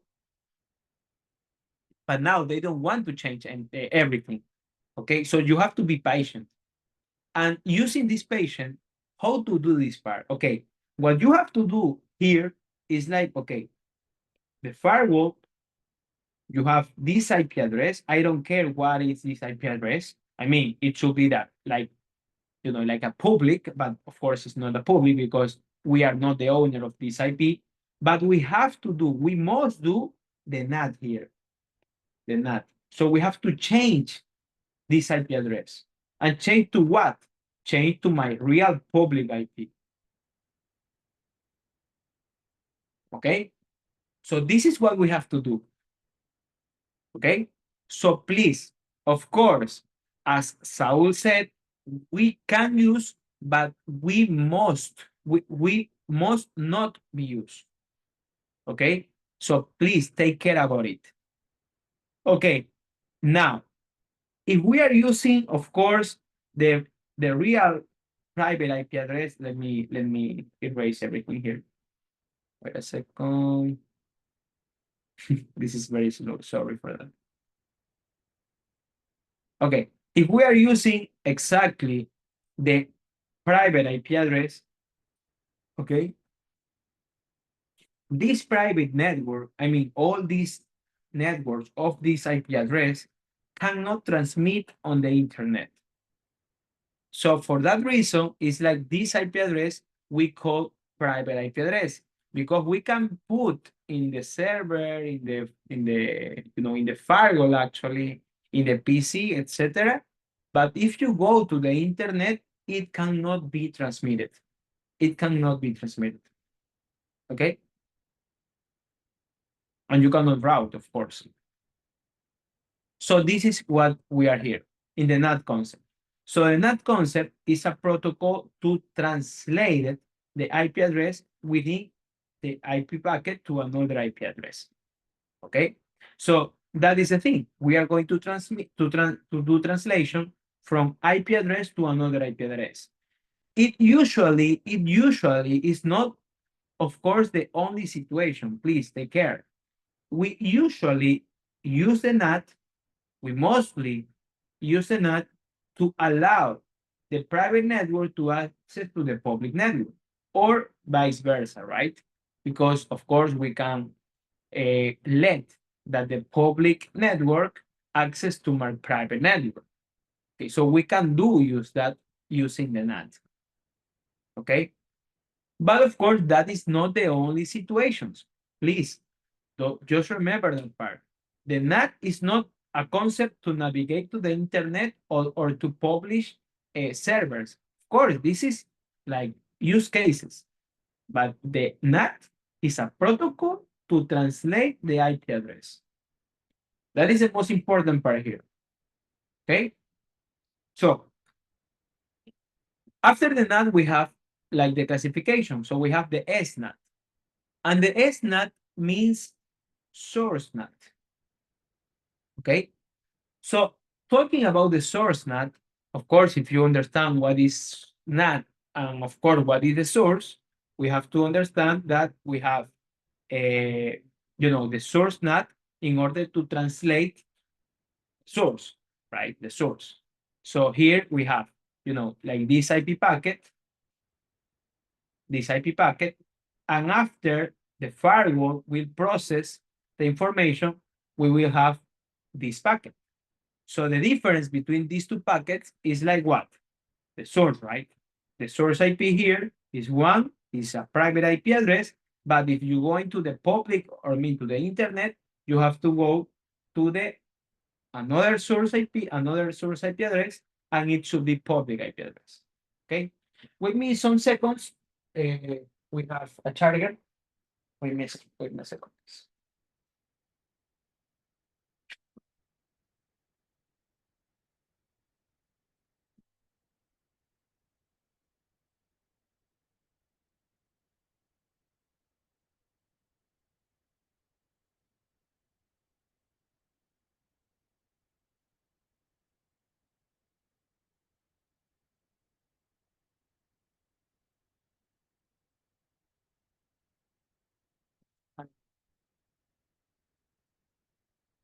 Sorry for that. Slow battery. Okay, so here we have the source NAT, and the source NAT has three classifications. We have the static NAT, we have also the dynamic IP NAT, and we have the dynamic port NAT. Okay, so of course we have, like every situation for this part. I have to say like the static NAT and the dynamic IP NAT, they are too old. Okay, so for example, the static NAT is like if you are going to go with one IP address, like one private IP address, you are going to have one public IP address for each translation. So of course, it cannot be useful for these days, because this day is like not just the boss is navigating to the internet. Everyone now is navigating to the internet. So we need a navigation for everyone. And a company can have, for example, 30 workers. Of course, a SMB company, and each worker is going to have maybe 2 or 3 or 4 devices connecting to the internet. So we will need for these 30 workers more than 100 internet connections. Session and not sessions, is like concurrent users, right? Concurrent connections. So users. So in that way, we are going to need more than 100 public IP addresses. So doesn't make sense, right? The second one is dynamic IP NAT. It's very similar, but in the dynamic IP NAT, it's like we did some groups of the source of the private IP and other groups of the public IP. So it's very similar to the static NAT, okay? But actually, it's like doing some groups in order to each group is like, consuming some resources, okay? And of course, that again is like works, but not for these days. It's like, no, like in the past, it's like some guys is going to be connected to the internet, and we have, for example, 5 public IP address. So of course we have like 5 groups of the users, and they are going to battle, or they are going to fight to reach the resource of the public IP. Okay, so this was going to dynamic IP, and that worked before, because not everyone is going to navigate, right? And now what we are having, of course, is the dynamic port NAT. And the dynamic port NAT, we are going, of course, to use not just the public IP, okay? We are going to use also the port.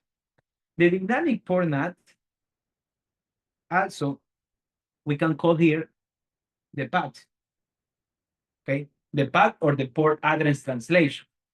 So what we are going to like to do here is like, okay, you have, for example, this navigation, 109, sorry, 192, 68, 40, 10, 40, 10, and you have the port, for example, 80, let's say, okay? And what we are going to do is, okay, you are going to use that part. Okay, you are going to use the IP address 112 and the port 80. Okay, so this is very important here because we are going to use not just the IP address, also the port. So if another kind of navigation, for example, is going to, let's say, other packet is going to go to another web page, for example, but they are using 4011, let's say, and the port should be like 8080. Okay, this can have, for example, 100, 112, and you can change actually the port. For example, we can use 8081.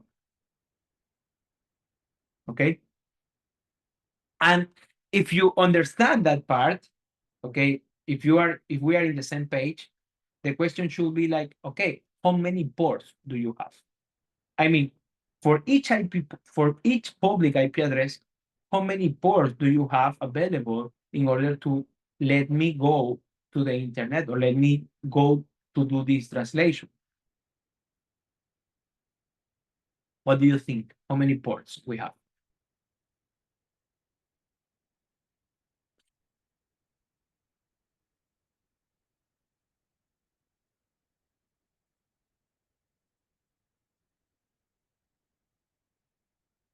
You change the first two numbers, please. But yes, almost. Okay, perfect. So first, what you have to know is like we have 0 to this number. Okay. No, actually, yes, it should be like 36.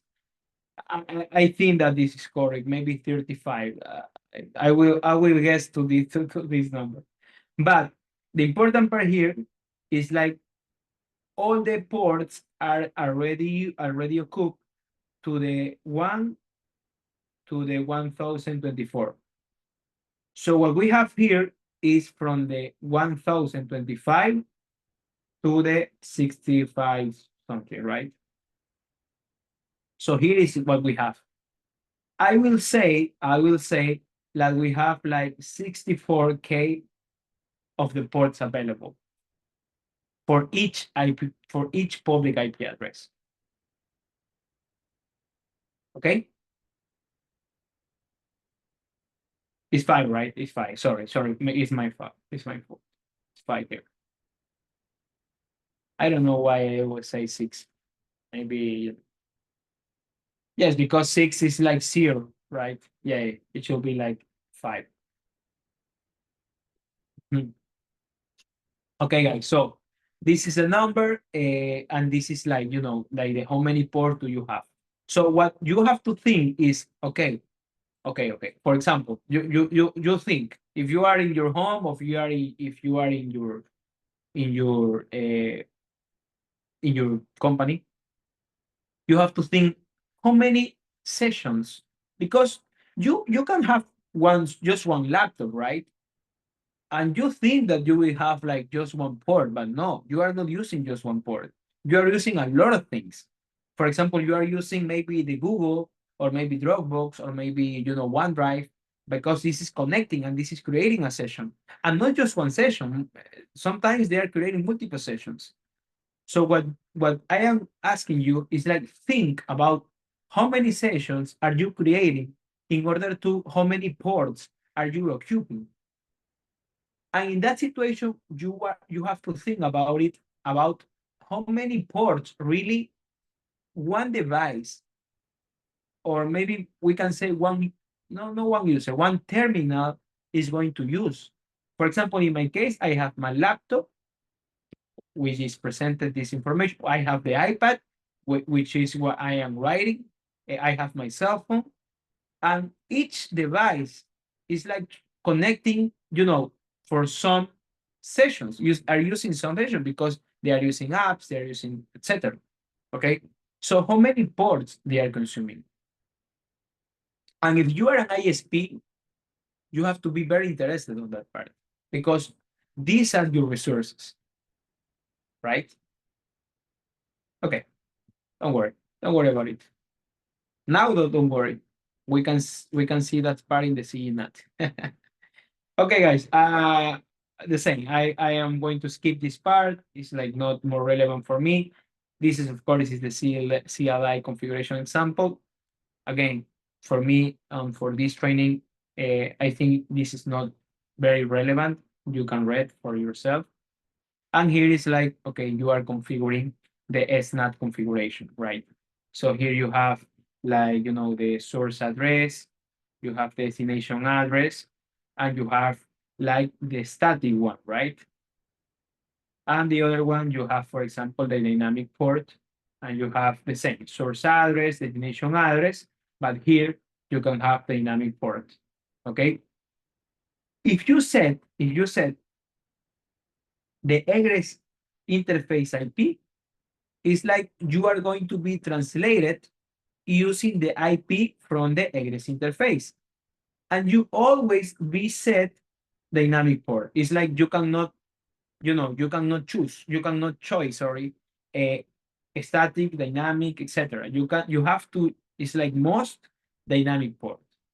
Okay, it's like they are going to be disabled if you choose the egress IP. And that is more useful, actually. Okay, I will ask you something and we will go to the DNAT.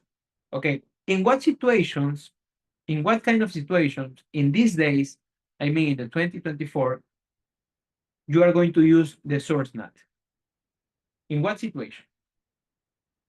Because it's still being used. It's still being used.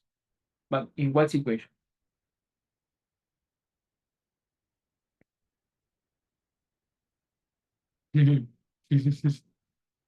That is a very, very smart answer, Mudiriban. It's a POC. Of course. In a POC, you have to test like everything, right? But no, we are talking about the production environment. So think about the production environment and let me know in what situation we will use static one-to-one translation.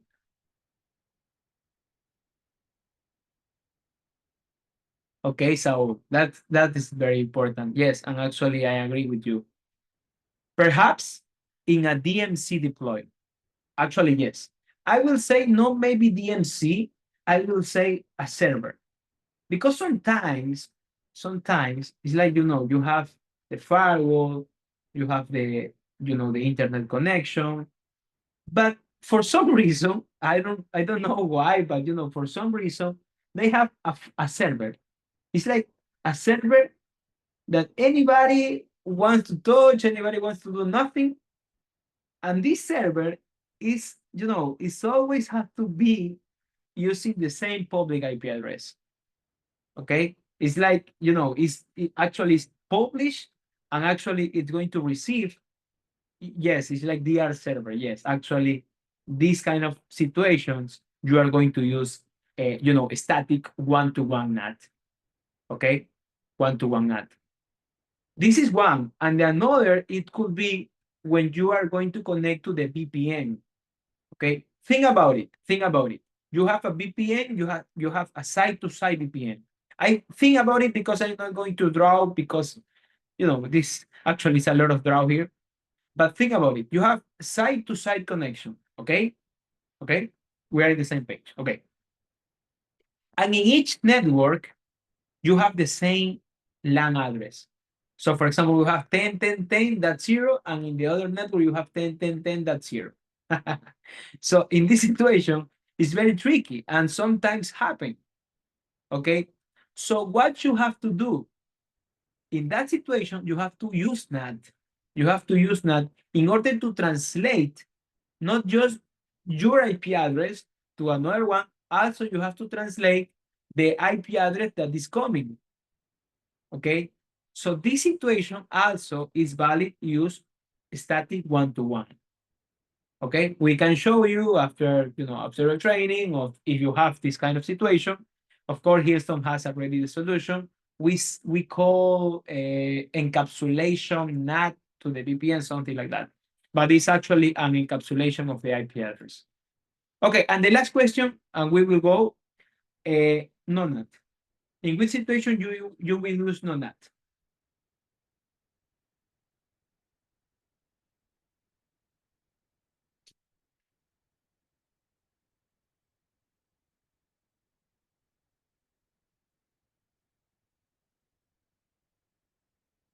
Mhm. Come on, guys. No not.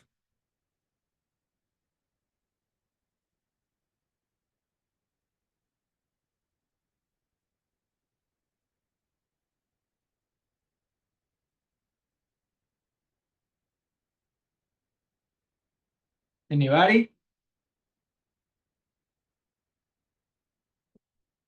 Come on, guys. Don't sleep. I am I am stand up now. For me it's almost 2 a.m. So come on, guys. Don't be shy, don't sleep. Answer me. In what situations you will use this one? No not. So no not, of course, is for don't do the translation, right? Don't do the translation. Okay.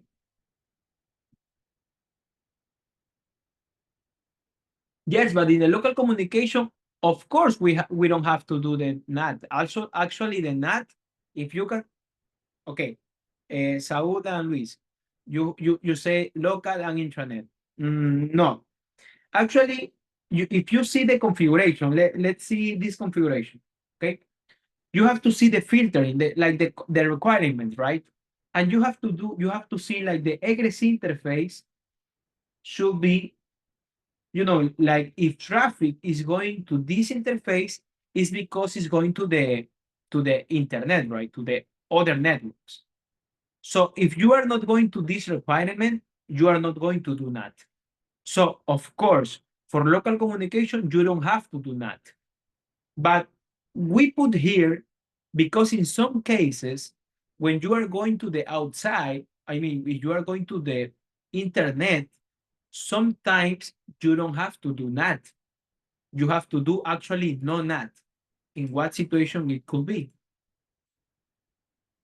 Muniban say public. What do you mean?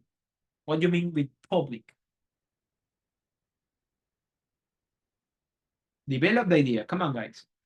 Give me an example if you want.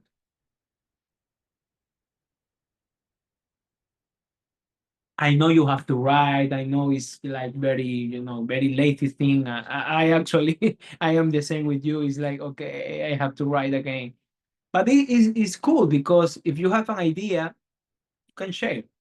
And maybe you are right. Or maybe, it's like you can give me another example. And that's good. Everyone should learn about your ideas. Okay. What do you think about it? What do you think in this situation? You let me know if this is a real thing or not. What happens if this server has this IP address?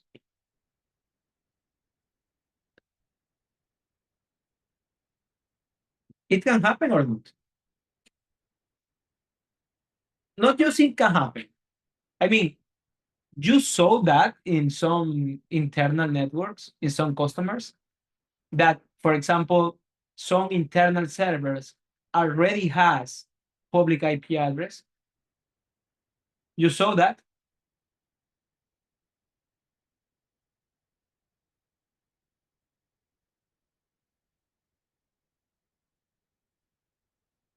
Okay. Anyone? Nobody? Okay. I have to say I saw a lot of times when some public IP address is already put into the interface to the internal server. Okay. And sometimes also what I see is like when they are going when he's going to the internet, also the firewall is doing the NAT. So that doesn't make sense. Because if you have a public IP address, you don't have to do that. You have to go directly. So in these situations, you must use no NAT. We don't recommend to put the public IP address in the server, but sometimes the customer already has that. Okay. Moni Van say simple routing, no other communication overlapping.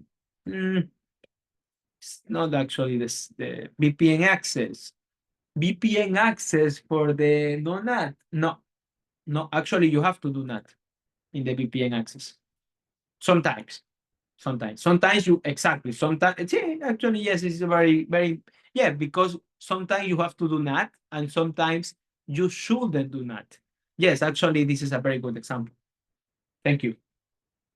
Okay, so thinking multi-exit NAT scenario. So you have to do the configuration. Please go.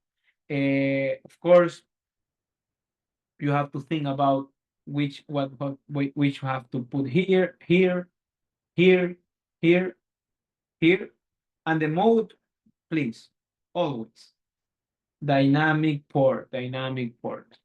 Okay, if you need anything else, of course, you can do it. So dynamic port. This is the most easy part. Dynamic port. Okay. The rest you have to think. Please go ahead. And now we are going to go to the destination NAT.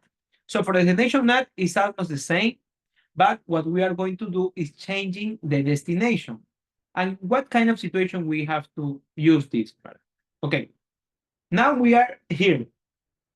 Okay, we are in, like in the Caribbean maybe, and we want to connect to the internal web server.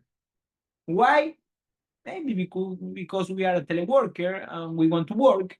Okay, so of course this IP address is a private IP address, and we cannot put in the packet because if you set a private IP address into the packet, it doesn't make sense actually. So internet will discard your packet, of course. So what you have to put is like a public IP address, right?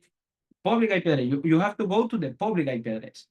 So what is the most closer IP address to the web server? Of course, the public IP address that the firewall is having. This one. So the host B has to point to this one. So the packet should have this one. This is the source, and this is the destination. Okay? And you have to see like the destination already has the port. So the port makes the difference. Okay? Because when the firewall receives the, like the requirement, and the firewall see like they are looking for HTTP 80 in my IP address, the firewall should understand that the host B is not looking for the firewall. Actually, is looking for the web server or the web server here. So it's looking for one internal server. It's not looking for him. Not looking for it. Okay? So what we have to change after the firewall will process this packet, we have to change not the source, because the source also is the same. We have to change the destination. And here you can see like how the destination will change in this case to the private IP address. Okay? So this is the way like the destination NAT is going to do.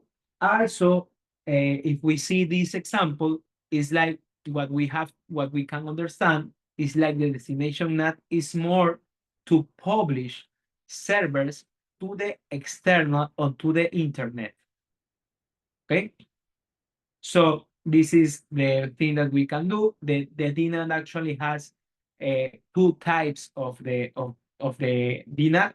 We have the IP mapping and we have the port mapping. So we have two. The IP mapping, you can understand that is like one IP to the another way IP, sorry. But of course, it's actually not that very good value or not a very good feature, because these days, like, okay, if you are using just the entire IP address to map to one internal IP address, it's like you are going to lose all the ports that you can have, right? So it's better if you put like this for mapping, because you are using the port that you are receiving the packet and the port that you are going to match you are going to map the packet. Okay, so this is better, of course.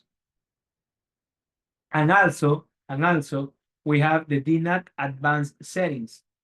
Okay, so you can use like not just one packet, you can use like a group, you can use like a service.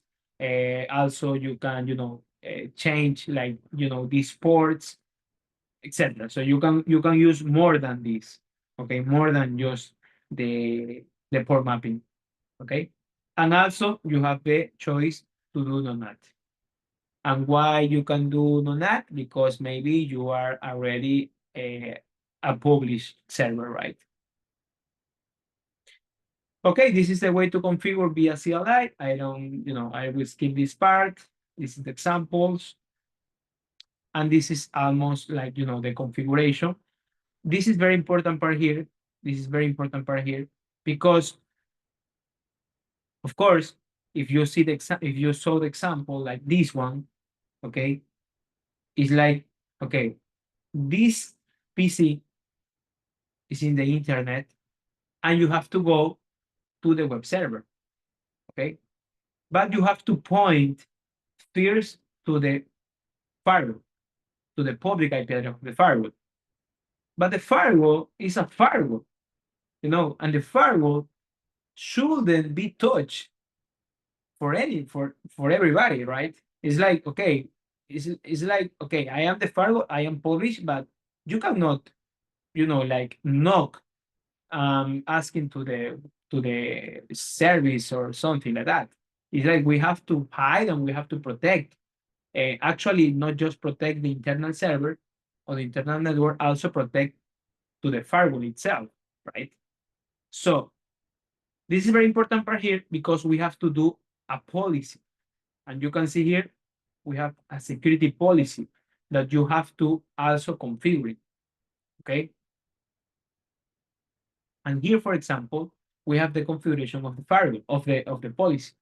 So here is the destination IP address.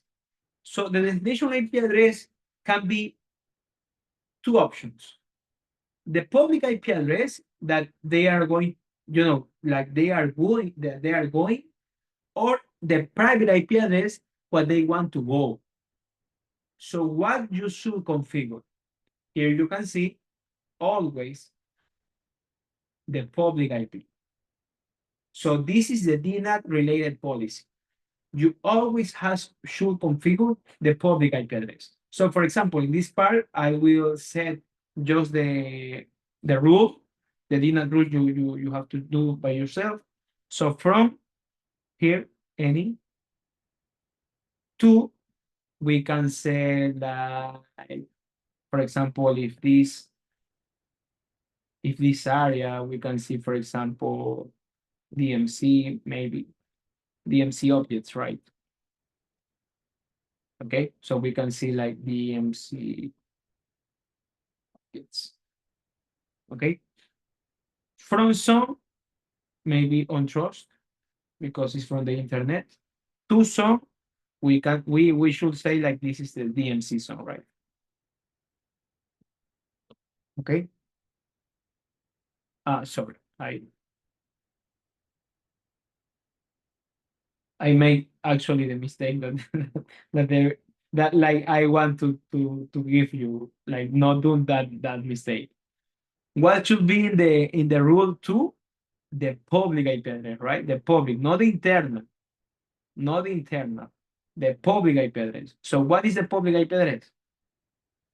200.0.0.200.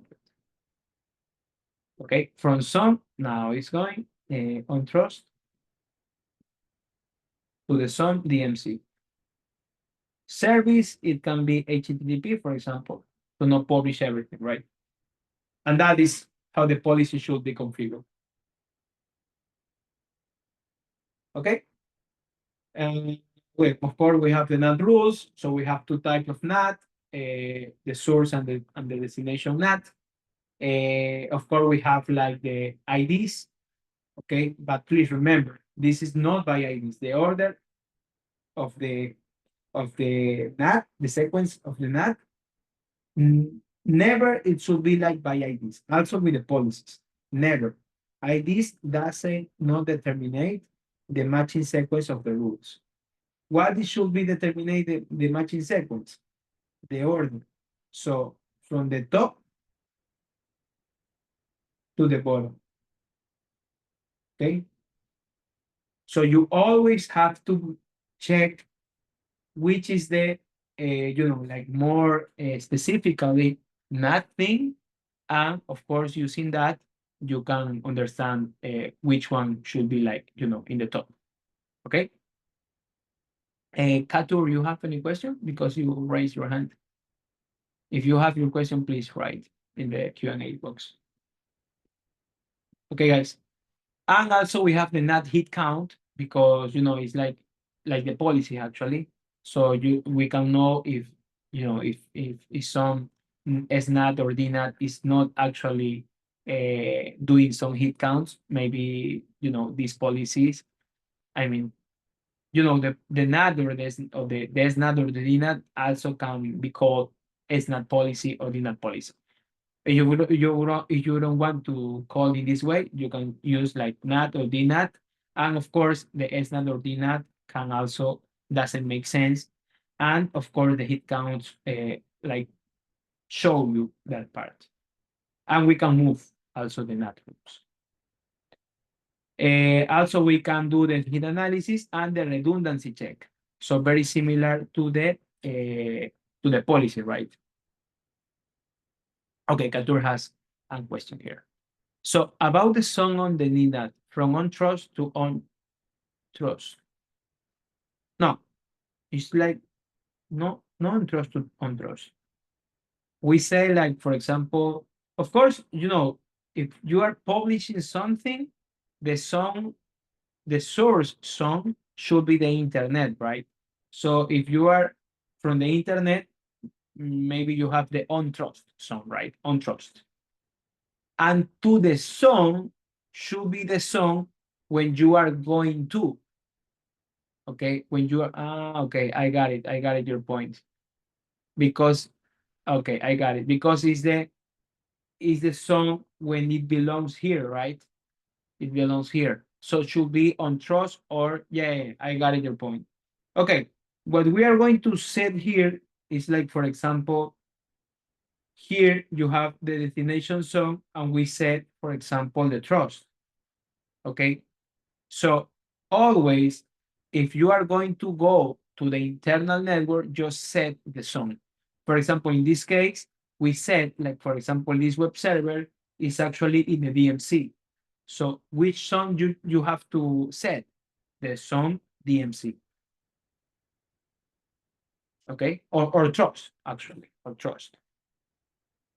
Okay, so destination should be like the song when you are going to.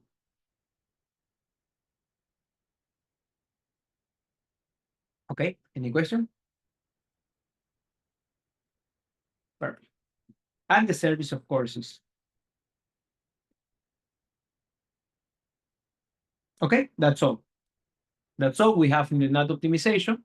And we have like, the hit analysis and the redundancy check. Okay, guys. So we finish like the most long chapter, of course. This is very long here. And we are going to go to the next chapter. This should be the fourth one, right? Like the VPN. The rest of the chapter, I have to say, like, they are not too long. And we have 2 more hours. So maybe this one we should end in 1 hour.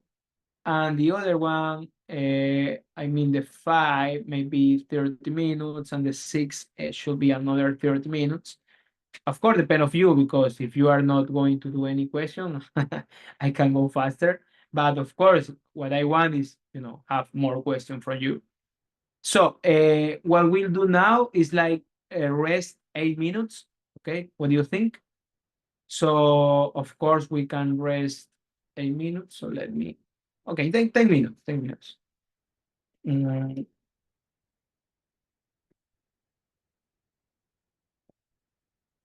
So we will have like a Google timer, and now it's running.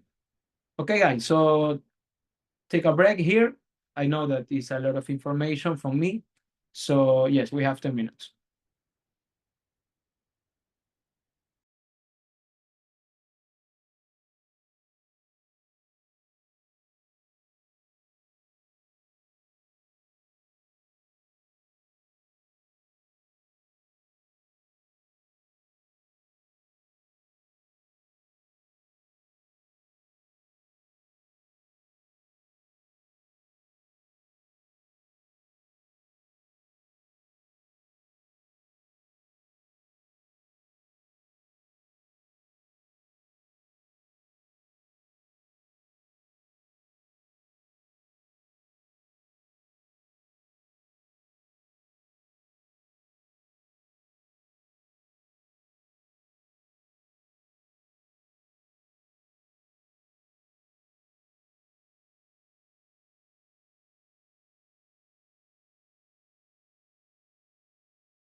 Okay, we're here.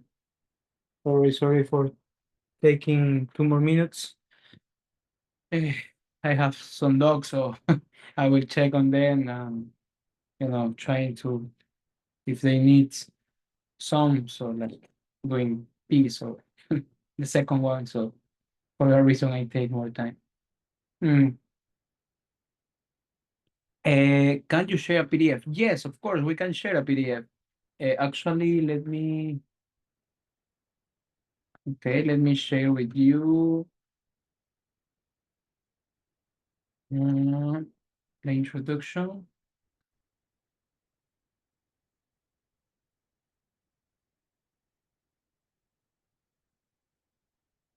Okay, if you can see this, you go to this one and you can scan this QR and you are going to go to the Dropbox, and then is what we have the shared information for the HCSA. Okay, you got it, some here.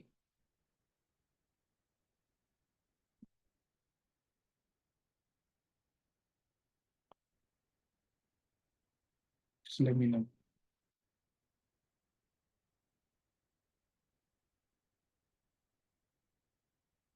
And okay, you're welcome. Okay, another question from Katur.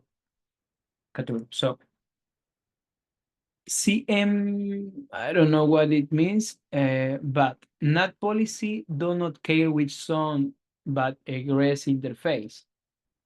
No, actually, yes, it care about all the zones and the interface egress, actually. Yes. On the other hand, security policy will check source zone and destination zone. You mean in the DNAT policy, maybe, right? Actually, the DNAT policy, you don't care about the source zone because it's not you don't not care. It's actually you can set the zones or not, but it's up to you. It's like you can set, for example, if you are going from the internet, so you can set the on trust, the source zone. And if you are going to go to the DMC, you can set the destination zone for the DMC. So of course you can check. And in the NAT policy, the same. In policy, the same. Anonymous say, I missed the starting part. You mean the session from yesterday? After this session recording available? Yes, of course. After this session, we will share the recording from yesterday and from today. Okay. Okay, guys. So let's go for the secure communication transmission. So we have here two slides actually. We have, sorry, okay, we have the IPC VPN and the SSL VPN, right? What's happening? Wait a second.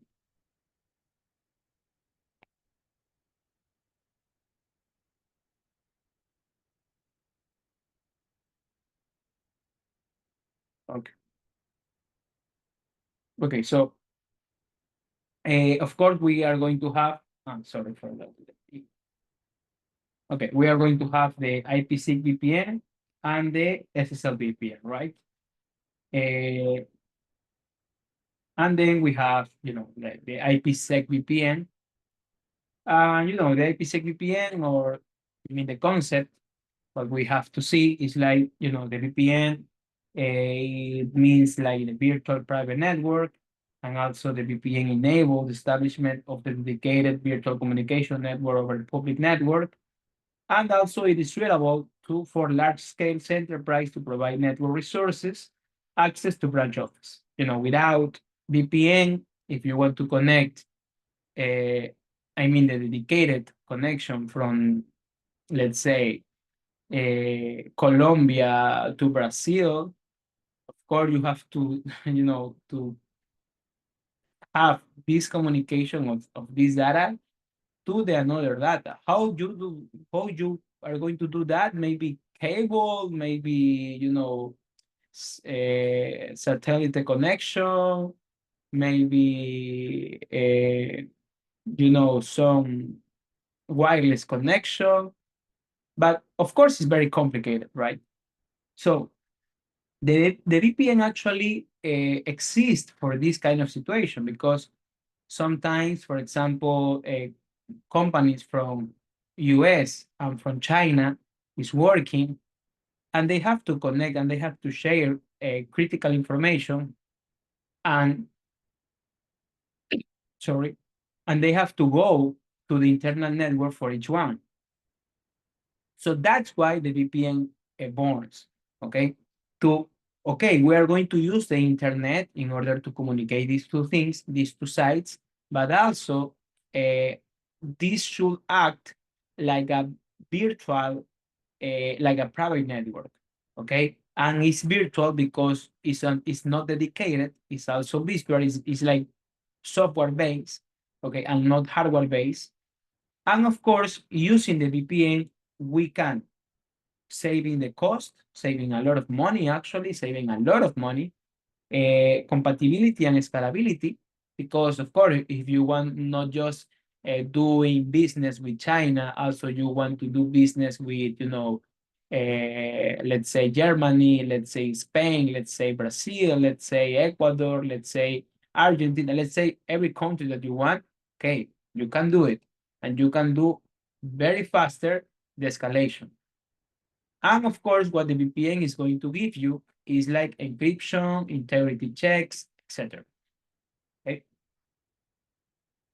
So this is the, you know, like the concept about the secure communication transmission.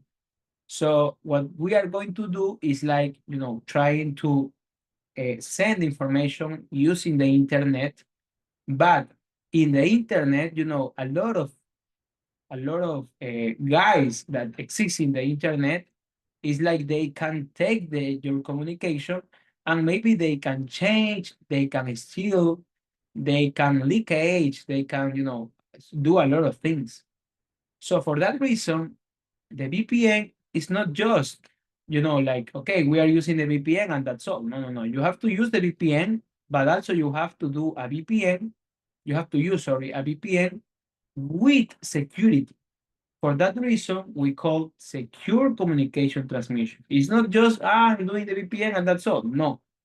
Because, for example, sometimes some companies, some big companies, are still using, for example, OpenVPN. And OpenVPN, it's open. Of course, it's free, but also the security measures that they have, maybe they are not the best security measure. Also, for example, other companies, they are using GRE. And you know, GRE is actually plain text. So, of course, your communication is not encrypted. And if you're not encrypted your information, maybe someone is reading your information in the internet. So for that reason, we have to take care about that. And we have to check about the confidentiality, the integrity, the availability, you know, all the security things that we should care about that. Okay? Not just about the integrity availability, also the anti-replay, also we have to do the authentication, the authorization, etc. So we have a lot of things here, okay? But that is the situation here. So please, if you are using OpenVPN, don't use. If you are using GRE, you can use, but you have to add the IPsec. Okay. So this is the implementation in the VPN. What we have to do is try to connect, you know, branch X with the headquarters Y, but that is not the most important. The most important here is like the A network can communicate with the B network. Why? Because, you know, in the B network, we have all the resources because this is the headquarters. And in the A network, it's like we are doing the business, maybe the branch. And, you know, the branch has some information that should go to the B, I mean, to the headquarters. And we have also to ask, for example, in the headquarters, for example, for pricing, or for example, for in the inventory, or something like that. Okay. But that is the situation. So, of course, we are going through the internet. So here is the internet. So we are going through the internet. So we have to secure the information. So first thing is we have to guarantee the connection security by encrypting the tunnel. So we have to do encryption here. And we have to provide encapsulation service from private data between two public entities. So we have to encapsulate information. Okay. So the question is how VPN ensure the security of communication tunnel. Of course, the VPN is not going to do by itself. We have to set the the security part here. Okay. So this could be like the topology. Okay. So we have the firewall 1, we have the firewall 2.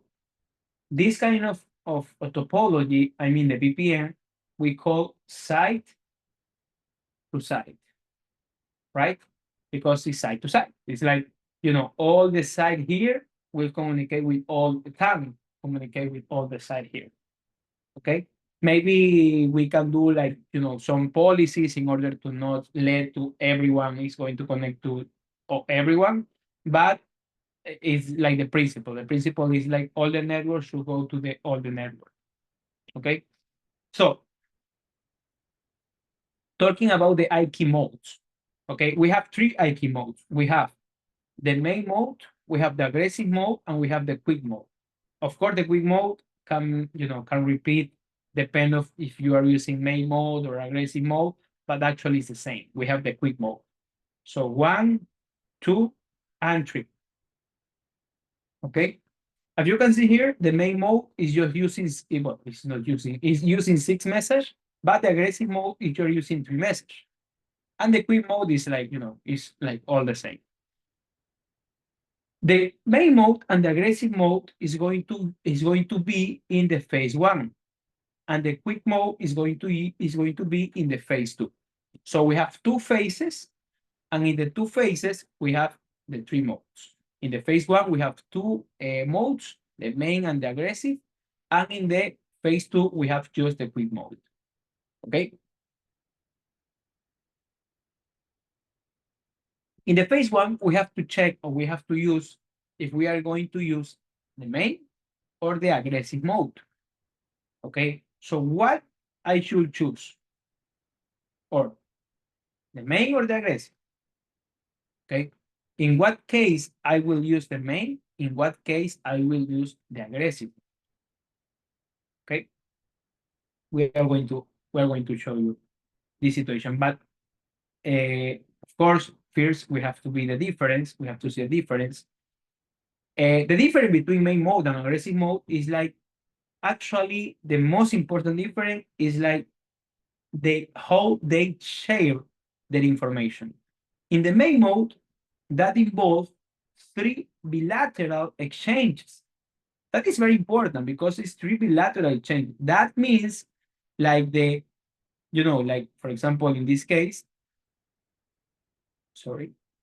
for example, the firewall 1 and the firewall 2, everyone can see each other. For that reason, they can do bilateral exchange. In the aggressive mode, only require 3 messages, and it says first the proposal and the response. So we have 2 different situations here. Okay, in the main mode, we have 3 bilateral exchange. For that reason, is 6 messages. And in the aggressive mode, we have a proposal and responder. The proposal use 2 messages, and the responder use 1 message. That means 3 messages. Okay, so we will see in here what is main. Main mode is where the firewall 1 and the firewall 2 can see each other. So for example, we have this IP address, we have this IP address. That means the firewall 1 can see to the firewall 2. I mean, I can reach to the firewall 2, and the firewall 2 can reach to the firewall 1. Okay? In the regular situation here, is like the two of the firewalls has public IPs, okay? Has public IPs. So as you can see here, main mode is like the firewall 1, and the firewall 2 has public IP and public IP. For that reason, they can do bilateral exchange, right?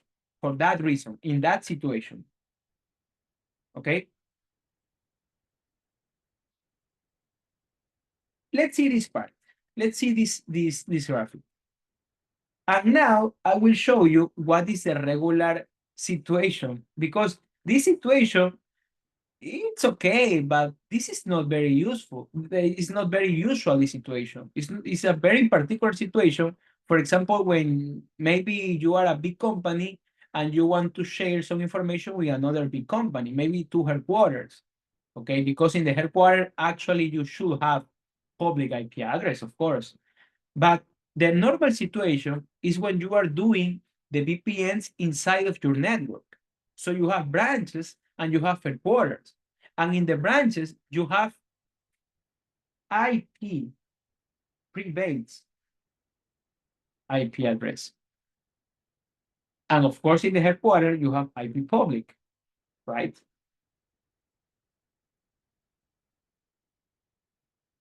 For example, here, you can have, let's say, 10.10.10.1.24, and here you can have like 210.10.1.24.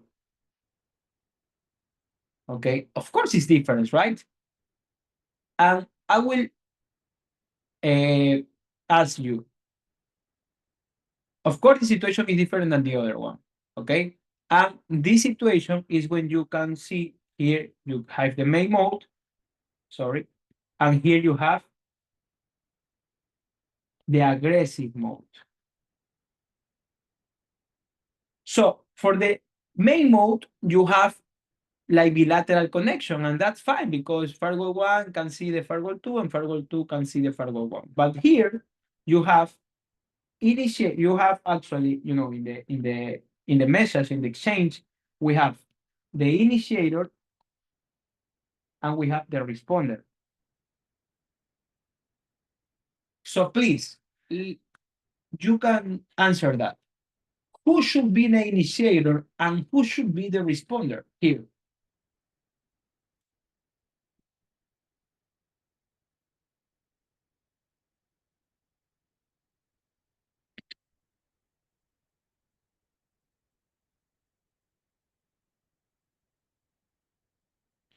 That's great, Saul. That's great. So where are you from? You said your name is like also from Latin America, right? Saul Mondragon Ortega, Mexico. Oh, guys, you are great. You're still with us. That's great. That's great. I will you know, like ask you more about, maybe you are in standby, maybe, and for that reason you are working. You are working and you are seeing this. Reset, respond. Don't worry. Yes, okay. So the initiator should be the branch and the responder should be the headquarter. And why that makes sense? Because who can see each other? The headquarter can see the branch or the branch can see the headquarter? Who has the public IP? The public IP has the headquarter, right? So everyone can see to the headquarter. So that means who is going to be the initiator, because the branch can can start the communication with the headquarter. The headquarter cannot start the communication because they cannot see the branch. The branch has a private IP address, so they cannot be seen from the outside or from the internet. So of course, the initiator, it will be who has the private IP address, and the who has the public IP address, who will be the responder. Yes, that makes sense. Okay, guys, so now we have the main mode, we have the aggressive mode, and now we have we understand in what situation we can use. Okay, so please be sure about it. And of course, we have to understand what about the phase one. In the phase one, I always say, like in the phase one, we are going to exchange because we exchange actually some exchange message about negotiation. In the phase two is the same, but actually in the phase two is actually we are going to change, but actually we are going to focus on the data exchange. Okay, so the phase one is going to focus on the negotiation, and in the phase two we are going to focus on the data. Okay, so this is like how we are working. Okay, this is like the packet capture, like a sniffering, and here you can see like in the main mode we have more message than the aggressive mode, and in the quick mode of course we have 3 more message, but actually it's the same if we use the main or aggressive. Okay, for the communication, we have also the some terms that we should know, and this one is the security association. Okay, so the security association has it's like a contract. It's like here we say like it's an agreement between the two communication parties. What we are going to to set or to agree to use what kind of things. For example, we said like tunnel parameters, right? But we can say, for example, one should be the IP address of the both tunnel endpoints, also authentication methods, also authentication algorithms, also authentication keys, encryption algorithms, encryption keys, shared keys, and lifetime settings. Okay? Each phase, phase one and phase two, has a security association. So it's like an agreement or like a contract for each phase. So in the phase one, we are going to call to this security association ISA KMP SA. Okay. And here we are going in the phase two, we have to say IPsec security association. Okay. And of course, the security association is unique. It's unique. Okay. And here, yeah, it's like, I don't know where I write, but here you can see like 2 types of SA. So this is for the phase one, and this is for the phase two. Okay. And how to configure. Okay. That's, it's like we are going to understand, the steps, but I'm not going to focus on the commands here. I mean, in this training, maybe for for if you want to know, like, how to do exactly the configuration, we can set a meeting in order to show you how to set up the VPNs. But actually, the most important here is like if you understand how we can use the VPN, in what situation we can use main or aggressive mode, what are the concepts, in the deep side of the VPN. I mean, for example, security association, etc. So that is more important here in this training, right? In this training. Okay, so we have 2 steps to configure a VPN. We have the step 1 to configure the IKE VPN. Remember, the IKE VPN, that means like we are going to configure the internet key exchange. That means that we are going to do all the exchange through the internet. So that means we are going to establish the VPN. So we are going to establish the phase 1 and the phase 2. For that reason, you can see here, we can configure the ISA KMP, and we are going to configure the tunnel. Actually, it's phase 1 and phase 2. Okay. And the step 2, This is very easy. The step 2 is like, I will say like here is like the obvious thing. The obvious. Why is that obvious? Because of course, one thing is like setting the VPN, okay? But the other thing is using the VPN. Because a lot of guys, a lot of people that is going to configure this part, they know how to configure a VPN. But the second part is like more, it's actually it's not difficult, but some guys is like, having some issues using the VPN. Okay. So we will try to understand when I already have the VPN app. Okay. And the other part is like, you have to use the VPN. And how to use that? Okay. Let's see. Okay, guys. So, sorry.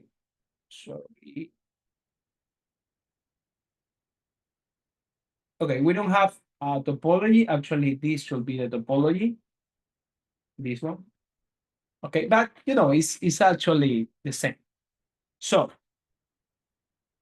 the first part, this is optional. Actually, you can see here they are optionals. Why they're optionals? Because here is like we are doing the proposal. The proposal is when you are going to set up your own proposal. I mean, for example, you already have like, if you are using this kind of hash, this kind of encryption, this kind of Diffie-Hellman group, this lifetime, etc. So, okay, in that case, you have to do your own proposal. But sometimes if you want to do, by what Hillstone is having, I mean, already configured like the full configuration, then you can use what Hillstone is doing. Actually, if you will see the configuration here, you know that now we are creating like a proposal like P1, but we are not going to use that. Okay, let's go. So we have the proposal, we are configuring for application, we have pre-share, hash SHA, 3 days, the group 2 of Diffie-Hellman, and this is the lifetime. And proposal 2, we also name P2. The protocol we say ESP. The hash, we are going to calculate the hash using SHA. The encryption 3 days. We don't have compression. We have no PFS. I mean, it's not Diffie-Hellman group here. And the lifetime. And we can disable the lifetime. Okay. The question here could be, we can set up more things, for example, to calculate the hash. You can set like MD5, etc. Because when you are a square, here are the squares, you can enable more than one. But please always think about this in the VPN. You have to do security. Yes, you have to do security, but you don't have to exceed with the security. Because if you are exceeding with the security, you are going to do the VPN so slow, because it's like you are adding, more information to the packet, and the packet should be like a very long packet. And also this is encrypted, and you have to decrypt the information. And it's like, a very difficult thing for the firewalls in order to do quickly if you put a lot of things. So you have to balance into the availability and also for the security. Okay, so you have to do the balancing. Okay, so please think about it. Okay, and now we are going to do the configuration. Okay, as I already told you, the proposal one here, you can use the P1, what we already configured, or you can use what Hillstone already have. In this case, Hillstone is using PSK, pressure key, SHA, AES, and of course the Diffie-Hellman group 2. Okay, and for the app thing, we are using like the name of the VPN 2. This is the IP address. This is the Ethernet, the interface Ethernet when you are going to reach the peer. The interface type, if IPv4 or IPv6, and the negotiation mode, right? The main mode. Here, you can have a question about the iKey version 2. We support? Yes, we support. Okay, we support. Don't worry about it. We support using CLI. and we are going to support using Web UI also. But now we support using CLI. Okay. And the connection type here, bidirectional. This is the phase one. Let's go to the phase two. It's more easy. Phase two should have, we call to the phase one what we already configured, and we are going to name the phase two. In this case, it could be tunnel or transport, right? We can see the difference in the HCSB because it's not difficult actually. When you are using like side to side, you have to use tunnel. If you are going to use like point to side, maybe you will use transport, but you know, now it's not very relevant. It's not too relevant. Now we will have use tunnel, of course, and the P2 proposal. The P2 proposal also we can use P2, but in this case, it's like we are just choosing the default information on here. So also, we put the auto connect, and this is, you know, that's all actually. Just setting that, if you go to the VPN and to the monitor of the VPN, you will see the phase one SA and the phase two SA with some data. If you saw data, that means like the IPsec is already up. Okay, it's already up. Just using that information. Okay, and you will ask, yeah, but I don't have, you know, like the connection to the VPN from a VPN, etc.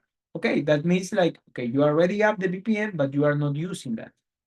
We are going to use that. Okay. Okay, this is the configuration about CLI. Okay, we don't care about that, but of course you can see that. You have to see.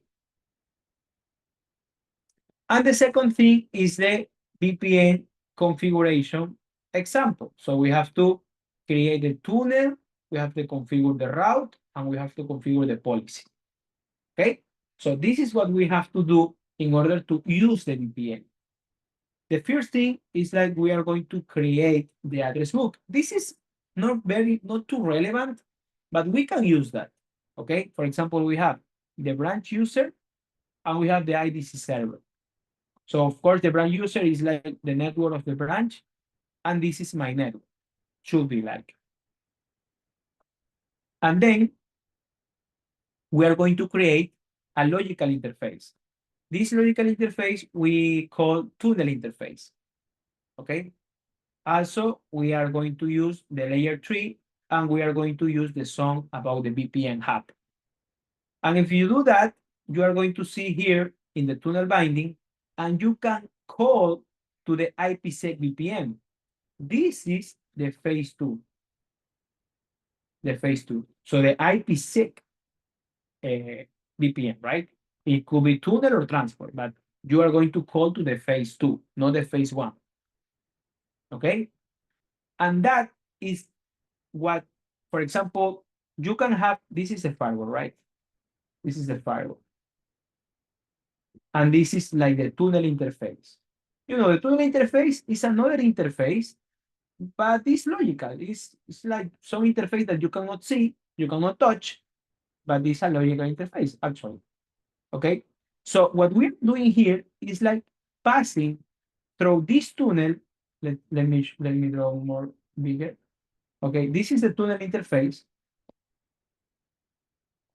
Tunnel.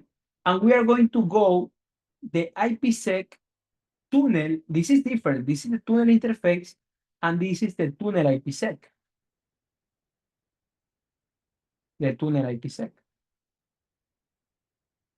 And what could be that like the most different part here, or like the more evident part here, the more, you know, like difference. It's like we can go not just one tunnel IPsec from one interface tunnel. Also, we can put more than one tunnel IPsec. For example, this one. For example, this one too. For example, this one, etc. So if you see here, for example, this firewall has just 8 tunnels, right? 8 tunnel interfaces.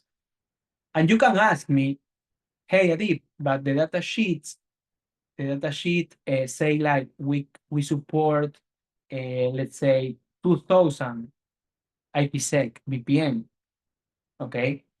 IPsec tunnels, I mean, or no, I don't know what data sheet says. Like maybe it's not about tunnels. Maybe it's about just the the points of the VPN.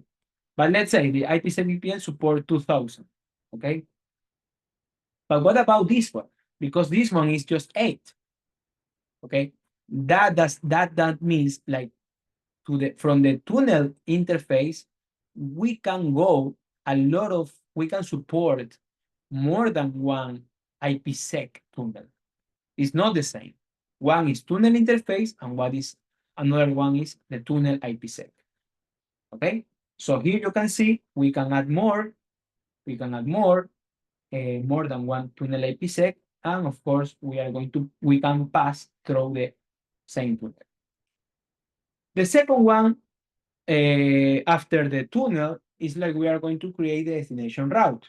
And you can see here, what we are seeing here is like, okay, if you are going to this destination, I mean, if you are going to the destination of the, of the network of the peer, okay, in the other part of the VPN, you are going through the interface tunnel.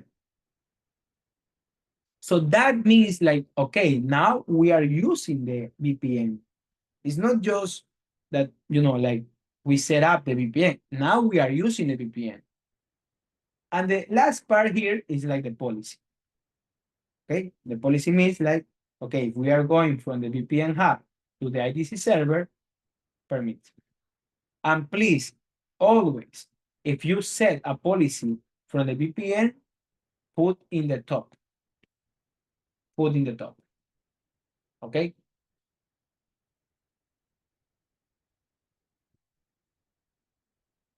Okay? So we have the CLI, of course. And the CLI is it's very simple, actually. And we have, as I already told you, as I already said, it's like network. I don't give this exactly path, but actually it's actually what we try to set. It's like if you go here and you go to the IPsec VPN monitor, you can see, for example, the IPsec VPN. You can see this is enabled, and you can see here. Well, you have to click here actually, because here is not. This is just the IPsec VPN. So you have to click in the IPsec monitor, and then it's like you are going to see if if the VPN is up. And here is like like this kind of information that we have. For example, here we have the show ICKMP ACA, that is phase 1, right? So we will have like this information, like the cookies and like the lifetime, that is important. And of course, if we put the IPsec SA, this is the phase 2, and we will have a lot of information here. So this information also you can see in the IPsec monitor. Okay. Okay, so that's all for the IPsec, and we will go to the SSL VPN. For SSL VPN is very very understandable and very easy. I will say, because this is not for site to site. Remember that I always say IPsec VPN is more useful for the site to site connection. In this case, the SSL VPN, for the way that the born about the SSL VPN, is more focused on point to site. Okay, that means like one endpoint is going to use one configuration in order to reach, first connect to this firewall should be, and of course connect to the different services that we have in the headquarters. Okay, this is very useful for the teleworkers, for example. Okay, so we have like the intro about SSL VPN, and of course, if we heard about SSL VPN, we know that this information always should be encrypted. Encrypted how? Using SSL, of course. In Houston, we have an agent in order to do this SSL connection, and this name is Secure Connect VPN. Okay, if you go to the App Store or to the the what is saying the Android, the I don't remember, sorry, the the Play Store. So we have the okay, I forget now the Apple, but the App Store and the Play Store. If you put Secure Connect VPN, you will have like the application. But also you can download this one from the Houston site. Here you can see, like, if you go to the HilstonNet.com and you go to more service, etc. So you will have this information. Okay. I don't know what's happening. Wait a second.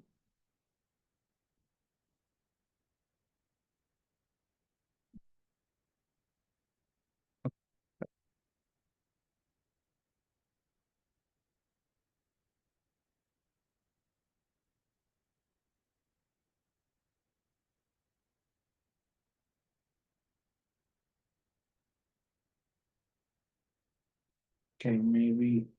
Oh, yeah. Everything is coming out of battery. I don't know. Okay, don't worry. Okay, so here is like we have the Secure Connect VPN, right? And this is the or agent, and you can download here.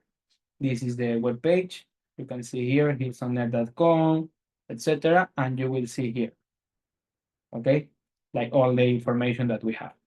Of course, it's available for the laptops or desktop, and we have for the mobile. Okay, so how to do that? How to do that? Okay, first we have to go to the network, VPN, SSL VPN, click to new, and we are going to create SSL VPN. Of course, for SSL VPN, we have to always authenticate using users. So for that reason, we have to check and we have to select the AAA server. So in this case, we are using local, so the Hillstone AAA. But actually, you can use Active Directory, you can use Radius, etc. Okay. Then we are going to configure the egress interface when you are going to be connected to the SSL VPN. So this interface, Ethernet 04, should have the IP public, the public IP, right? Because we have to reach this IP from anywhere, okay? And we have the port, okay? Also, we have to configure the tunnel interface and the address pool. So because you don't have that, if you are starting the configuration, so when you click here in the bottom, okay, you will go to this part, to the tunnel, okay? So for the tunnel, what you should have to understand is, like, first, you create the tunnel, you put the song, and this IP address is just belong to the tunnel. So remember, this gateway should give you all the IP address that the multiple devices that is going to connect it via SSL VPN should have. So we have to configure, we must configure the DHCP. The DHCP. So of course, the DHCP does not to have the same IP address of the tunnel. It's like something very obvious, but we have to take care about that. Okay, so you don't have to be overlap from the tunnel interface and also from the IP address that already exists. Okay, for example, this is the SSL VPN tunnel, pool address. So here you can see we are starting from 2 and go to the 254. Okay. So after that, after the name, the interface, we are going to go to the route tunnel. And this is very important part here because if you don't do nothing, you are going to have 0, 0, 0 slash 0. Okay.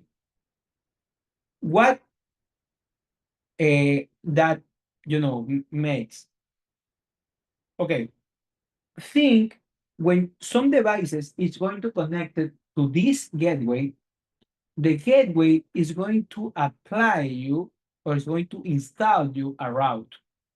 Okay. Because it's like, okay, if you are going to this network, you have to go via this VPN SSL. So what we are doing here is like not just navigating from your own internet, also you just have to check or you have to select the VPN SSL VPN when you want to go to this IP address. Okay, so let's see. If you're a device that you are, you have your old LTE connection and you have to the internet, right? To the internet. Okay. But also the internet is leading you to the firewall and of course to the servers, to all the servers that we have, and that's fine, DMC, etc. Okay. So that's fine. I want to go to the VPN tunnel, to the SSL tunnel, to the SSL VPN. But when I want to go to these servers, right? But if in the same way that I am connected to the VPN, I want to use www, let's say HBO.com, I have to go to the firewall, I have to go to the VPN, or can I use my LTE connection to reach HBO? Okay, that this slide is showing you. Okay, because in the routing table of the device, if you don't set this default gateway to the SSL VPN, you can use that. You can use in that way. So if you want to go to the HBO.com, you can use your own internet. But if you want to go to the 10.60.60.0, okay, you are going to go 10.60.60.0. Okay, in that way, you are going to go to the SSL VPN. Okay, that makes sense, right? Okay, so this is the configuration, and of course, we have to configure the policy, and this is the policy. Okay, guys, so this is the task. Of course, you have to do that. You should do that, right? Okay, guys, any question? This was about the VPN. If tunnel route is not configured, so all traffic will route to the tunnel, no split, of course. Okay, first you have to configure something. It's like you don't have to do like, I'm not going to configure, you have to configure something. But here, if you don't put nothing, you can see here, add default route. So this add default route is going to change this one for 0.0.0/0. So this route is going to be installed in the PC. And the PC should understand that in every situation, I have to go to SSL VPN. For some companies, that makes sense. I don't think so. I don't think that this is the best way to do that. Okay? Any other question?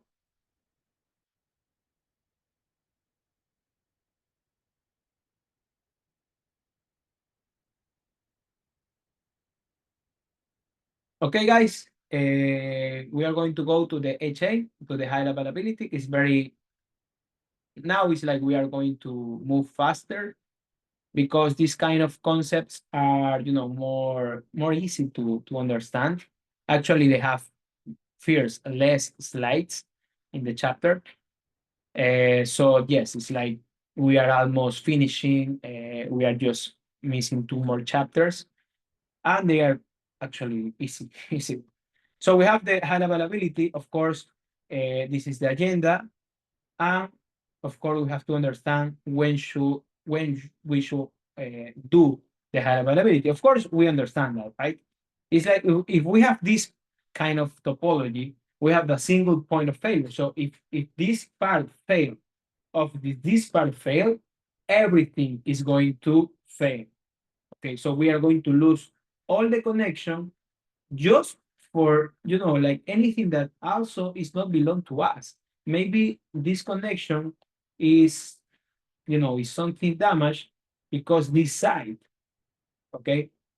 Or in this part, we are like losing, maybe let's say a rat eat the cable. It can be, everything can be.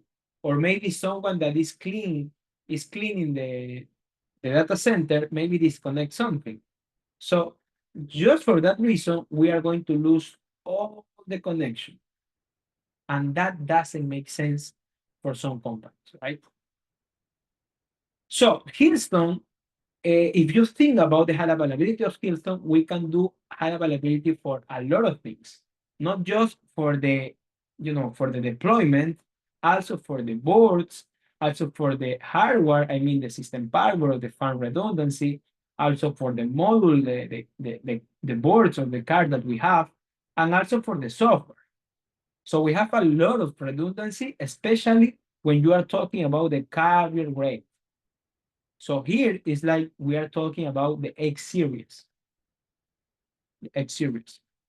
Remember that this training is also available for the X series because also it's having it's like the next generation firewall, right? Of course, it's like we can do more things that, like the stone, like the A series, for example, but the X series is like having this part, okay? And also in the X series, we can say like we are reaching 90.1999 high reliability, right? So the most important part in this slide is this part, the yellow one, okay? Because okay, high availability, we understand when we can use. It's a failover solution. That's good. But in Hillstone, when you can set a high availability between 2 devices. Okay. First thing, hardware platform should be the same. Second, firmware version should be the same. License should be the same. These 3 things are the most important. Why? Why are the most important? Especially this one and this one. So the first one and the third one. The hardware and the license is something that you need to buy. So that means money. Okay? I mean, if you bought, for example, a 1000, but for the second one you buy a 1100, you can do a HA? Not. You cannot do a HA. Or if you buy, for example, in the license, antivirus, IPS, but here you buy antivirus, IPS, and URL, you can do HA? No, you cannot do HA. For that reason, I said like the most important part here is the hardware and the license, because this is when you have to choose what kind of HA you will do. Okay? So please take care about that. If you want to do HA, you have to do the same. This all the same. But why firmware is not very important? because the firmware you can change. You can change. Maybe the first firmware that you have is like, R9, and the other one is R10. Okay, you can change. R9 you can change to the R10, and that's all. And that's all. Okay. Or maybe the B router. Okay, you can set more B routers. Or maybe the configuration. Okay, you can set up the configuration. Okay, but the hardware and the license is money. So this is not very easy to change, right? Because you have to buy, right? You have to change the model, etc. Okay, working mode. For the working mode, we have a HA for the the control module. We have for the deployment, and we have for the data center. What we are going to see deep here is like in the deployment about the active passive mode. Okay, for the HCSP, in the HCSP, we're going to see the peer mode, but here the active passive. Okay, so first we are going to talk about the secure control mode. So SSM is the secure control mode, and of course this is just available in the X series. Here we said in the data center firewall. So having two secure control mode is like you are having two brains in the firewall, two brains. So one can go, can actually turn off, or maybe it can be damaged, but you will have the second brain. Okay? So secure connect mode is like having two firewalls instead of one. Okay? And the second one is, of course, the kind of deployment, because we have the base, active passive. Of course, using active passive is like you can go to the master, and if something is master failed, you will have the backup. Every time this is synchronizing, right? And this is the diagram, right? So we have the init. After the init, we can go to the hello. Sometimes you can go to the failed. After the hello, you can go to the backup or to the master. And of course, to the master, you can be failed. Failed, you can go to the master. And backup, you can go from the failed to the backup. Also, from the backup, you can go to the failed too, because if something failed, if something is, damage of your firewall, okay, you will have failed too. But actually, this is like the transitions or the states that we can have, okay? And we have the session backups in order to, do the synchronization, actually. So let me, for example, in this part, it's like, we are having in the firewall 1 to the firewall 2, we are having and we are changing the sessions between firewall 1 and firewall 2 in order to what? In order to be synchronized. Because, the most important, yes, I would say the most important, because when you are doing HA and you are suffering a switchover, the most difficult part here is like when the switchover, everything goes back to the normal. So this is the most difficult part here, because sometimes when you do the switchover for any reason, it's like you have to wait to having all the network available again. So using the synchronization of the session and having, of course, the session backups in the firewall 2, I mean, in the passive or in the backup device, is what is going to be ready in order to take all the traffic. So this is very important part here. And of course, the difference between master and backup, we have to, sorry, I don't know. Sorry,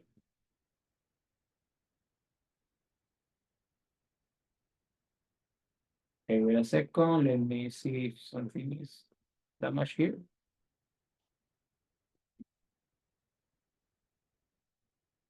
Okay, maybe it's an, no, I don't know. I don't know what's happening. But here is like we explain. I don't know if you can see in your PDF actually the real words here, but actually it's like like all the master things we will have like, like the forward, the packets, like, having the ARP table, etc. And of course, the backups always should like understand and synchronize all the situation, but actually it's not going to take control of nothing. Okay, but it's like we can do the write in the PDF. But it's fun. So for the HA terms, we have the HA cluster, the HA group, the HA link interface. Okay, first, cluster. What is a cluster? Let me see if we can see like a diagram on here. No. Okay, don't worry, it's fine. So the HA cluster, let's say this is the firewall A and the firewall B. The cluster is this one. This is the cluster, actually. Okay? So for the all external network devices, I mean, not for the firewall A and firewall B, for the all external devices, they will see the firewall A and the firewall B, I mean the HA, like a cluster. So they will see like a big logical firewall and not two physical firewalls. They will see one logical firewall. And this is the cluster. Okay? So, of course, we are going to define the HA cluster, but the cluster ID. So we will have like the HA cluster ID for the devices. Okay? Also, we have the HA group. Okay? For the HA group, actually, we have the group 0 and the group 1. I will say like this is not very important when we are talking about the active passive mode. Because in the active passive mode, the AP mode, we will have or we will just use just one group, the group 0. Okay, the group 0. But when we are using active mode, we are going to use the group 0 and the group 1. And of course, when we see that part, you will know how important is it. Okay? And also we have the HA link interface, because the HA link interface actually is this one, right? Is when the firewall A and the firewall B is going to synchronize. Also, and this is very important part here, the HA link interface can have also more than one interface. So it can be like two interfaces.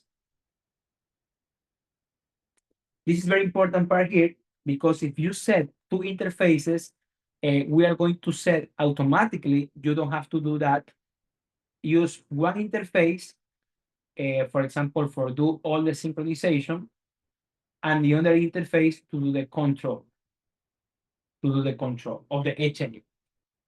Okay, if you have just one interface, of course, we are going to do using the same interface to do the synchronization and to do the control of the HA.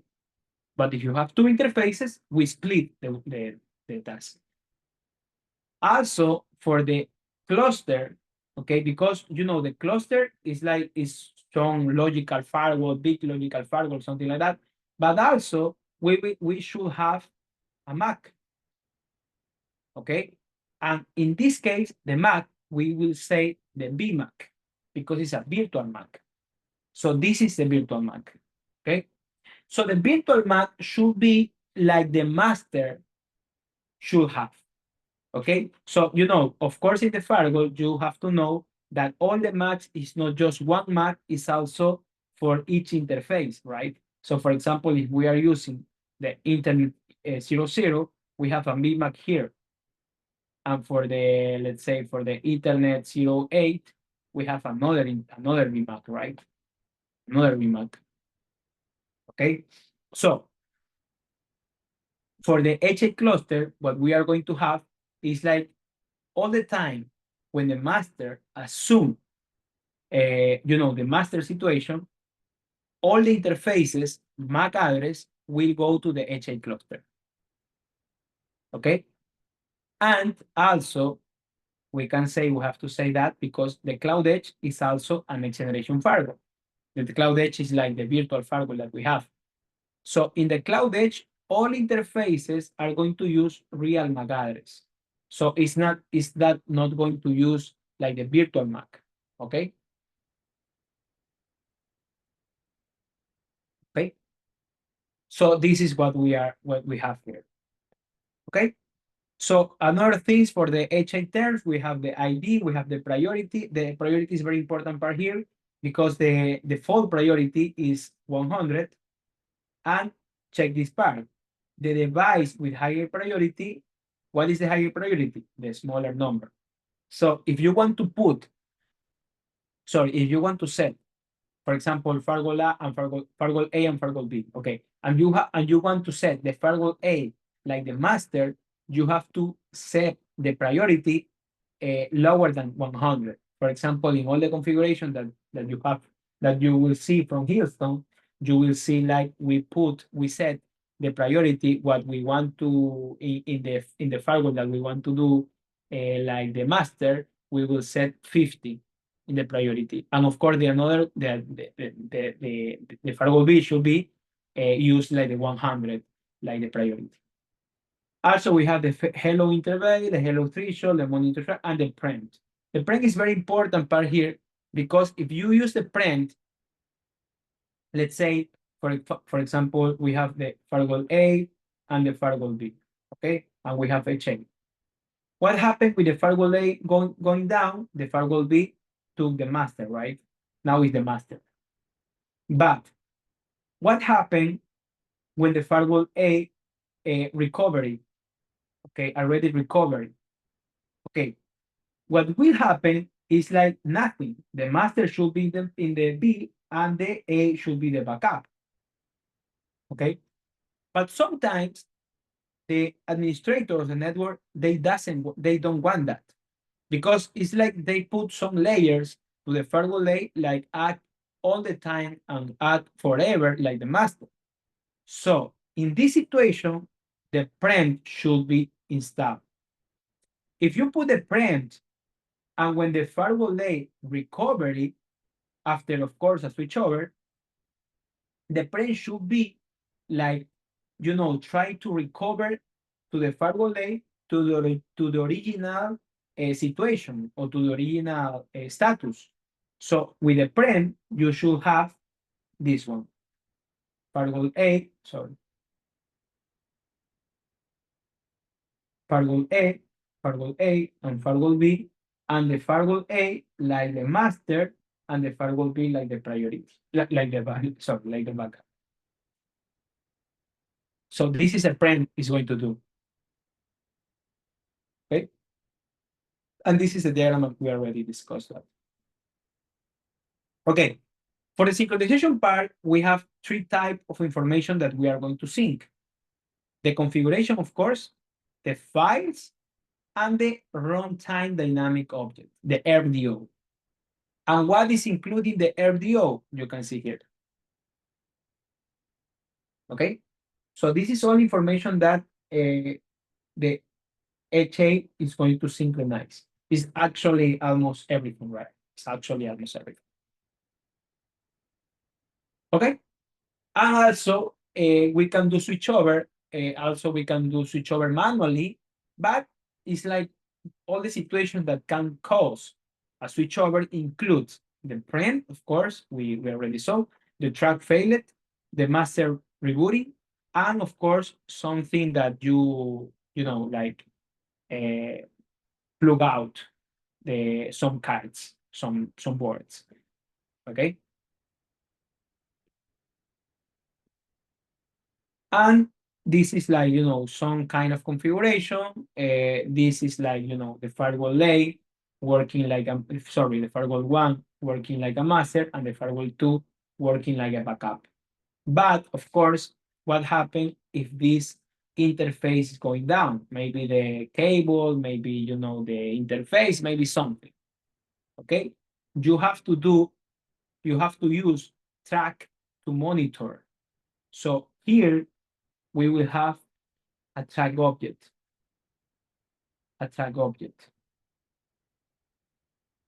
Okay. So if we are using track object in order to monitor the interface 01, this firewall 1 will change to fail and the firewall 2 will change to the master. Okay, so the firewall 1 is going down and going up, so it's like rebooting. Okay, firewall 2 change to master, that's fine. Now the VMAC and the virtual IP switch to the firewall 2, because now the firewall 2 should have, the priority and should have the master. So it's like the firewall 2 is going to send to everyone. It's like, hey guys, now I am the master. So please change your RP table, change what you think that you have, and please now point to me.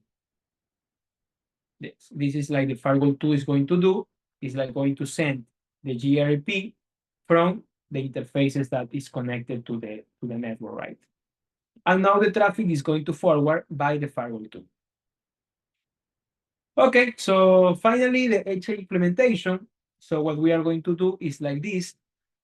Okay, it's very easy actually, the configuration of the HA. Of course, we have the master and we have the backup. We have two interfaces to do the link interface, the HA link, sorry. And we have Ethernet 01 and Ethernet 04 in order to connect to the LAN and to the internet, and also to monitor, right? So this is the steps. Okay, we are going to do. What we are, this configuration is like a basic configuration. This is very basic. Okay. And this is important part here. The track object. The track object, you see now that actually is an object. Okay. And inside of the object, you are going to put like in what object I am going to monitor. In this part is actually wrong, because it's like we are monitoring the 01 and the 02, but should be, or should, following the diagram, we should put the Ethernet 01 and the Ethernet 04. So here is like 01 and 04. That is, more correct one. Okay. Okay, next one, the HA configuration. This is also, of course, very important part here. Okay, so because we have the firewall, this is the firewall A, I mean, I can guess, because we are putting the priority like 50. Okay, and here you can see the default priority is 100. So that's fine. Prempt is very important, but don't try, they say, try to not use preemptation in the actual environment to avoid switching back and forth. Yes, but actually it's up to you, actually, okay? And then we call to the monitor object. Okay? This is the HU group. We not set now the HA, just we configure the HA group. That's all, nothing else. And then we are going to set the HA link. The HA link also is very important part here, okay? And now we are setting two interfaces to do the HA link, and also the IP address. Now you can see like the net max like 30, because we are going to use just 2 IP address, so that's very, very, very, very fine. Question: 1111 is a public IP or private IP? Right? Remember, you can use whatever that you want, but just you have to take care about if this IP address is going to be published or not. Of course, this is a public IP address, but because I am just using in this network, I can use. Of course, I can use. Okay, but that is like the answer of what I did in the question in the last chapter. I know in the chapter 3 about if you can use public IP address or private IP address, whatever you want. Yes, you can use. Okay, but you have to take care about it. And with this command, the HA cluster 1, and node 0, now you are enabled or activating the HA. Okay, please always do this part, the manage IP, because if you don't do the manage IP, maybe you will lost the connection to each firewall. Because, when you are doing the HA, you will be able to access to the active one, but not to the passive one. So if you want to go, or I mean, if you want to access always to the active and to the passive, you have to set the managed IP. The managed IP never will be synchronizing. The managed IP just belongs to one firewall and it's not being synchronized. Okay? And here you can see in the backup, the first thing that we are going to do the manage IP. Okay. We have to do the configuration in the backup? No, because the configuration, all the basic configuration, I mean, this part is going to be synchronizing. So don't do that. Don't do that. Okay. And that's all. The HA, of course, we have to do. You can see the priority 100 is not neat because 100 is the default, but here is like we are doing because, like see what is the priority. And of course, the HA link IP, should be the another IP address in order to connect. And after that, we are going to set, or we are going to enable or activate the HA, enable HA. Okay, so that's all. That's all, guys. If you have any question, let me know. If not, we are going to go to the last chapter, right? The last chapter should be intrusion prevention practice, right? The intrusion prevention practice is not about just IPS, actually it's for the prevention threats that we have. But in this case, what we are going to see is just about, let's go. It's just about the IPS. Well, this IPS is about the system, okay, the system of the IPS, that we means NIPS. And then we are going to see two features of the next generation firewall, the antivirus and the intrusion prevention system, the intrusion prevention, right? But this is like more features. The first one is like hardware device. Okay, so intrusion prevention system, what that means? Okay, what that means is like there are another kind of devices, another kind of, like technology that can go more than what we are doing now. Okay. Let's think about the firewall like something, of course, is about the security, but actually now or these days is more focused on the network. And actually, you can see all the chapters that we already see, where we already saw. We have 6 chapters, right? And 5 or these 6 chapters is not about security. It's about the deployment, it's about the VPN, it's about the way to configure the routing, etc. So, of course, the next generation firewall can go for the security part, but actually it's not dedicated. So what we try to say here is like we have more dedicated solutions just to be part of the security things.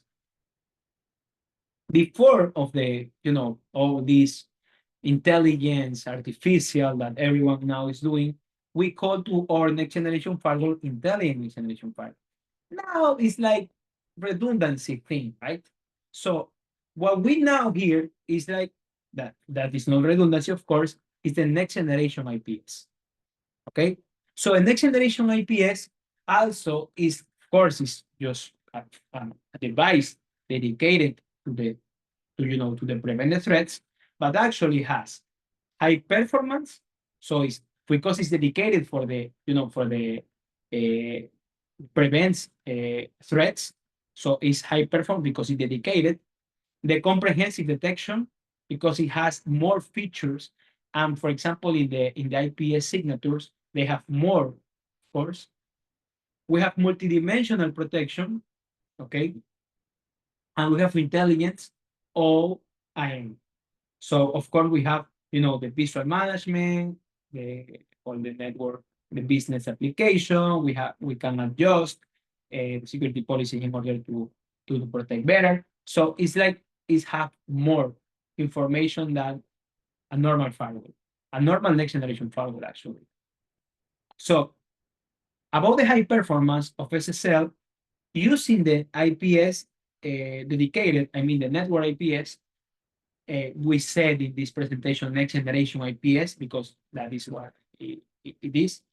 We have like the hardware dedicated for the SSL decryption. So using that part is like you can use SSL decryption without lost a lot of performance. So that is what the IPS also is better because it's like having a lot of resources or dedicated resources in order to protect better your network. So also we have the multidimensional threat detection and prevention. So we have, you can see here, the DDoS attack. I mean, we can protect about that. We can protect about brute force, vulnerabilities, command and control, the malwares, the cross-scripting attacks, or invent botnets. Of course, even more, but we can say like, okay, this one is like we can block and we can protect the network from these kind of attacks or threats. And also the IPS has the cloud-based intelligence interaction. So we have the Hilton Cloud Operation Center, and we have the Cloud Sandbox, and we have the Cloud View. Okay. Of course, not just the IPS. In this part, we can say like we have in the next generation firewall, in the WAF, in the BDS, etc., and of course in the IPS. Okay. One thing of the one important thing here is like detect and mitigate unknown threats, because now it's like the threats that we already discovery, or maybe someone discovered already some threats, and we already have the signature, we already have the vaccine. I mean, for this kind of virus, that's like more easy, right? But when the attack or when the threat is unknown, and this is just appearing for first time in the history in my network, it could be a problem for me, right? So we should have some devices that can take care of this. So of course, the IPS using, the rich threat intelligence data, the multi-source intelligence integration, and also the intelligence-based, the threat mitigation is like better. Okay. So what you can see here is like, for example, in the intelligence, in the internal intelligence, we can see we have the firewall, the IPS, the WAF, the cloud sandbox, the traffic collection, and the cloud view in order to, correlate everything. Okay. Also, we have the external intelligence. So we have the cloud sandbox, we have the cloud view, we have also the signatures that, we are receiving. And of course, using that part is like we can continuous enablement about the unknown threats. And the good part thing here is like the IPS has or can do the mitigation part. Okay. One important part here that I will try to set here is like if you try to combine the BDS with the IPS, is a very important part here, because it's like you are combining NDR with the network IPS, I mean dedicated IPS. It could be a very good solution, and it's not a solution for the perimeter. It's a solution for your internal network. So the BDS is like detecting everything, and the IPS is like preventing everything. So this is very cool solution. For that reason, it's like you can mitigate threats.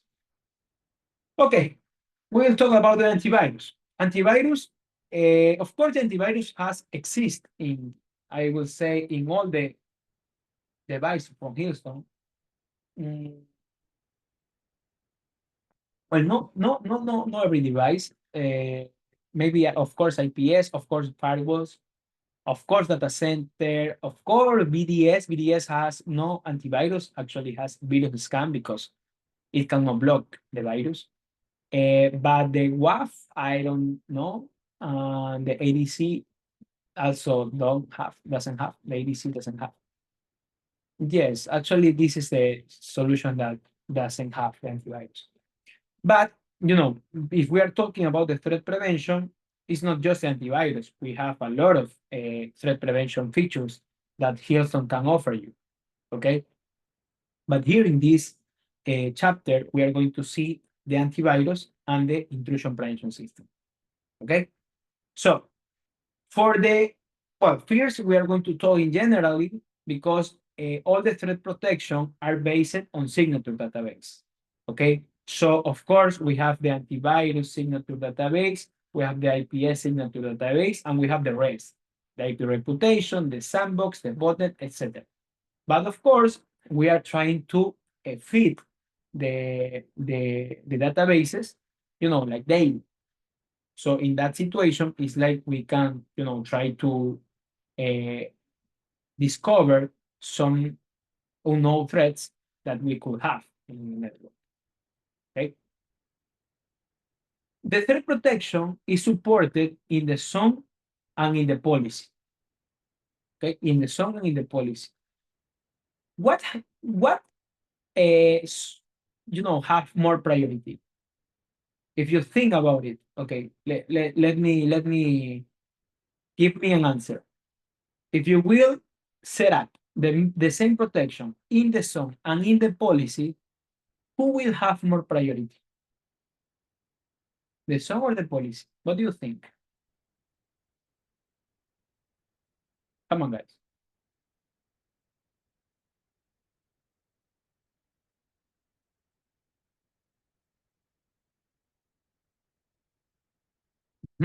The zone or the policy?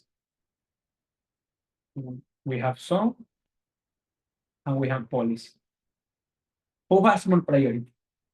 Luis said policy, and you are totally right. Why? Why policy? Because policy is more particularly filled, is more specifically filled, and the zone is more general.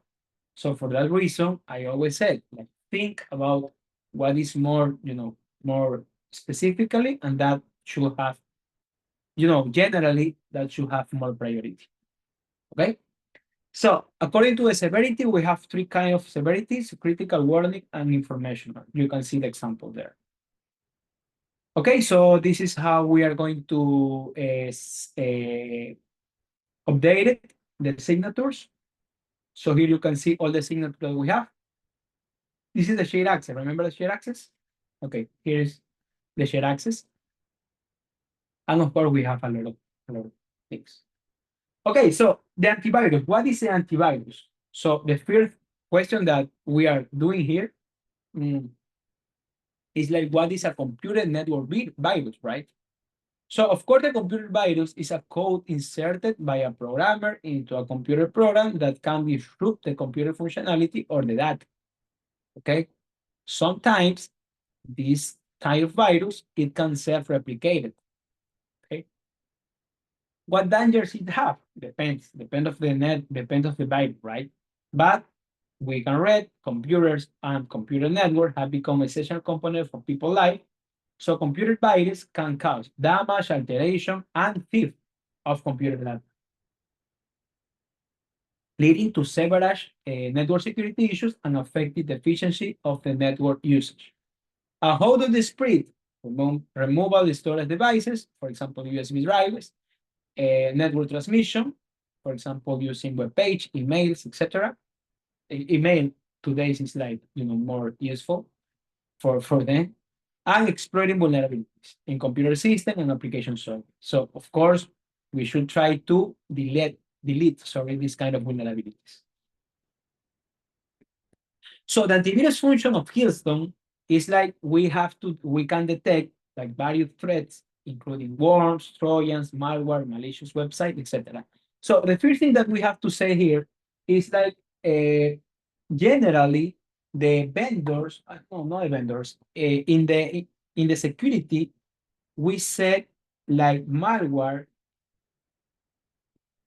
it contains virus.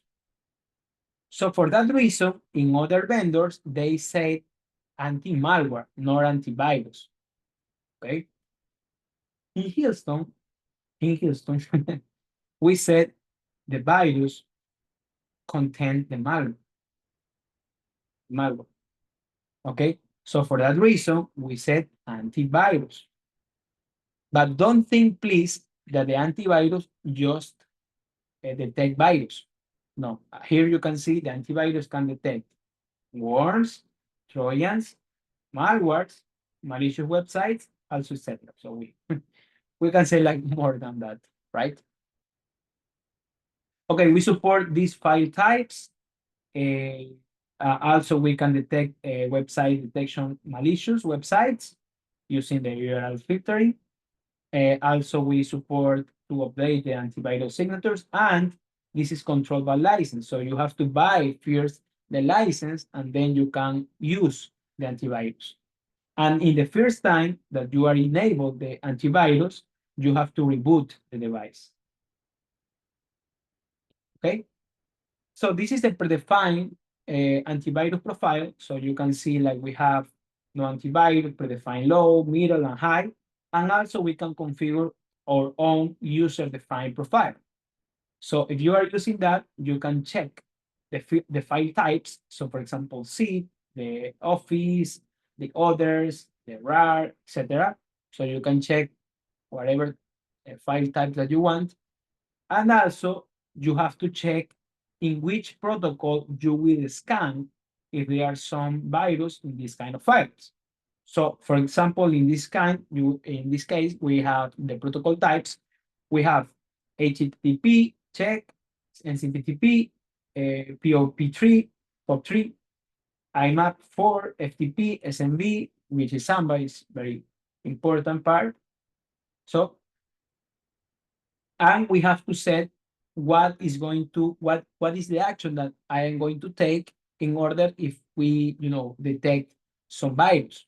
So for example, in the HTTP, we set reset connection, but in the other one, we set log only and SMB reset connection. So, okay, that can works. But of course, if you are more strict, you can see like more reset connection here, right? Depend of your configuration. The only thing that I have to check, or I will tell you that you have to check that just in the HTTP, we have warning. So in the other cases, we don't have a warning, okay? And also, we have the field magic, but not just in the, not in the SMB. The SMB, we just have log only and reset connection, okay? Field magic is like, like field magic, actually, is like when you discover this kind of a code is the malware, and you are going to feel like in the random situation, and yes, it's like you are like you are you are like solving the virus, okay? But sometimes it's like what you are going to get is like a file corrupted, a file that you cannot open, or something like that, okay? So this is the field magic, okay? And also we can do like enable the global configuration, and also you can be doing the compression layer. And the max decompression layer that we have is 5. So if some file is compressed, you can decompress and you can analyze that. But of course, the maximum is 5. So if you exceed the action, you can set like the log only or maybe reset connection. It's up to you. And when we are going to apply, we can apply in the policy and we can apply in the zone. And as Luis said, the priority of the policy is higher than the zone. And there you can see, of course, the logs of the antivirus. Okay, last one, IPS. So the IPS is very similar actually, but in the IPS we have like, more kind of situation here. The first thing is the same. The IPS is controlled by license, and in the first time that you are going to install, you have to reboot, okay? After you install for the first time IPS, you never should reboot for the IPS, okay? The IPS has two working modes, the log only and the IPS. The IPS, of course, is prevention because it's like you can prevent, you can drop, okay? And that is the one by default. And you can apply in the policy or in the zone. So of course, the policy has more priority than the zone, right? Okay.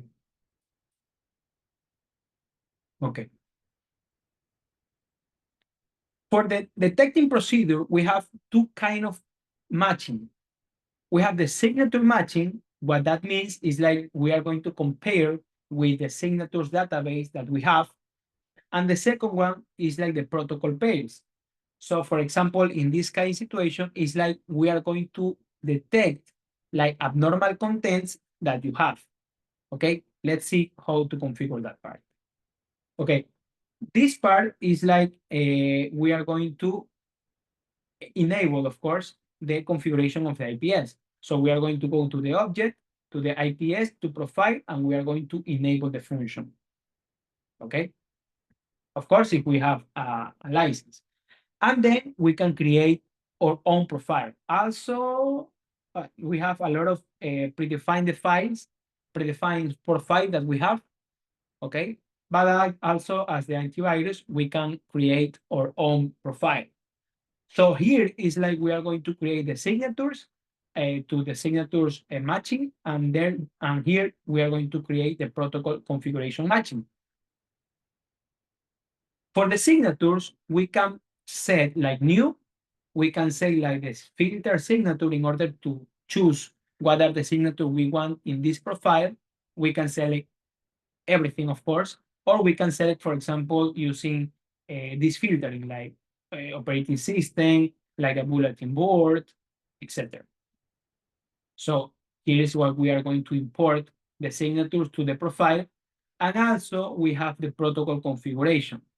In the protocol configuration, I think the most important part here is the HTTP, because in the HTTP, you can check like the protocol anomaly, the method that we are going to allow, the max scan length, and also we have like a very basic WAF situation, and that should be like the web server, okay? And in the web server, you can select, you can put like a new, you can create like the profile of the web server, you can configure the domain. Okay, the domain is very important because it's like in this domain is like when we are going to do the analysis about if this is an attack or not. And of course, we can check or we can enable the SQL injection, the cross-site injection, you know, all the things that we can receive some attacks in some domains. Okay. Not just the HTTP, of course. We also can, you know, configure the RPC, the FTP, the another, well, the some RPC, the NCP, the POP3, etc., Telnet, etc. And then you have to apply, right? You have to apply. When you want to apply, you can apply in the policy and you can apply to the zone. Remember this part. If you apply in the policy and in the zone at the same time, I mean, in the same situation, for example, a packet is going to flow in the same policy and in the same zone using the same profile of the IPS, just one is going to be used. Okay, the firewall is not a dumb. The firewall is not going to, you know, reanalyze the same packet with the same profile. So please think about it, because we don't want to, you know, like the firewall processing two things at the same time. Okay, so this is very important part here because we can save a lot of processing part. Okay, so don't do multiple calls, but here we can say multiple calls, one match. Okay, but don't try to do multiple calls. And this is the logs. Okay, so this is like all the training. I don't know here if you have any question. I will stay here. If you have any question, please let me know. Let us know. let us know. Let me, okay. Let me open my camera. Okay. Okay, guys, so this is the end. So we are finishing the HCSA. Of course, after we finish the training, we will let that the record was processing, is going to be processing. And then we can share the two recordings to your email that you register using that. And of course, after, I think later today, you will receive the credentials to take the exam. Okay? So what is my suggestion for you is try to take the exam as soon as possible, because now you have, like, like you are more informed about our solutions. And of course, if you let me, you should install, if you don't have a firewall of Wilson, you should install an image, I mean a virtual firewall. You can use the VirtualBox, you can use a VMware, you can use Proxmox, you can use whatever you want, actually, whatever IP visor. I think that we can deploy any IP visor that you have. So for what, for training, because the exam is in your site.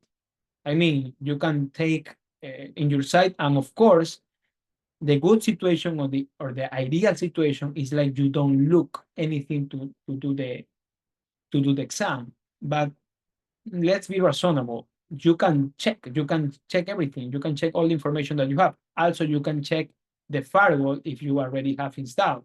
So you can, like, set some commands and see if the command is working and what are the commands, is out with the command. So for that reason, I highly recommend to install a virtual firewall. Okay. So if you want to know, you have my email, you have our email to Rafa from Rafa and from me, and you can ask. Okay. We already can give you, the image, and also, of course, the deployment guide. Okay. Okay, guys, if you don't have any question, you are free. Okay, you have question. Okay, Saul, how many chance we have to pass the test? I am disagree with that, but Rafa is the owner of the system, so Rafa says, like, we have 2 chance to pass the test. Okay, so we have 2. Is there a date limit to taking the exam? Luis said that. No, actually, Luis, we are setting now the exams until, I think, until the end of the year. So you have, from June, you have 6 months to take the exam, but I I don't recommend to wait too much, actually, because some trainings are coming, HCSP are coming, and HCSP actually is coming. I will share with you the HCSP link in order to register, and you will need actually the HCSA number, because you have to be HCSA to take the HCSP, the professional one. Of course, you can take the training. We can give you a code to register if you don't have HCSA, but to take the exam, you must be past the HCSA. So if you ask me, until the end of this month, maybe not the end of this month, maybe the end of the next month, July, you can be HCSA associate and you can be HCSP professional. So for example, if you take in the next 2 weeks the HCSA, you are able to take the training and also take the exam for the HCSP. So maybe you can take the HCSP in the next month, let's say in 1 month, the 7th July. Okay, so And passing the HCSP, also you can take the HCSE. The HCSE is the expert level. The expert level, I think that we are going to do on July. Okay, and the expert level, as you see, Rafa said yesterday, I think they say, I don't know, I don't remember.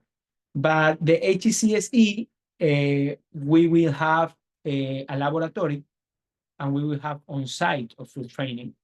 And we will do on Mexico. Okay, so think of in Mexico and in China. So for the people from Asia, we are doing in China, and from people, of course, from Latin America, we are going to do in Mexico. The HCSE, the expert level. The exam should have 7 hours in a laboratory. So it's amazing. It's amazing thing. Okay, guys, any other question? Could you help me with your emails? Of course, of course. I will send you my, sorry. Okay, let me put the first slide.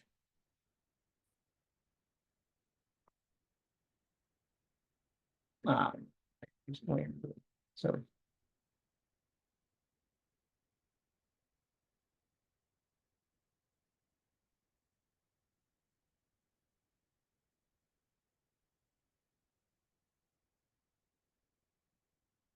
Okay, I will show you this part. It's not finishing. It's not finished, but here you have Rafa and Adib. Of course, we have Lucas too, but Lucas doesn't part of this training, but actually it's another instructor training that we have. Here you can see our info.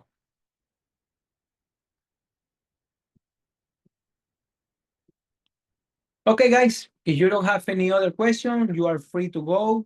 I am free to go also. Here is the 4 a.m. So I am totally sleepy.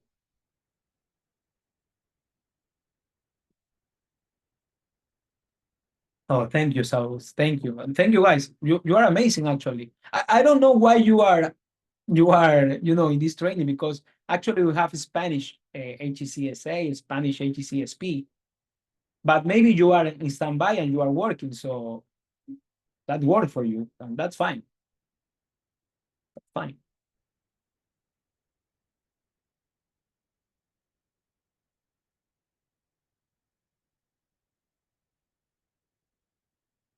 Okay, guys, any other question? I am here to,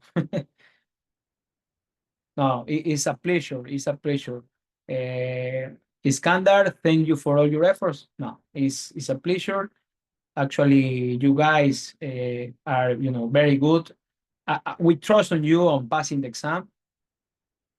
How we pass. Of course, you will pass. You will pass. I am very sure of that. Thank for the session. Thank you, Luis. Also, you the same. You're amazing. Thank a lot. Are there have any sample? No.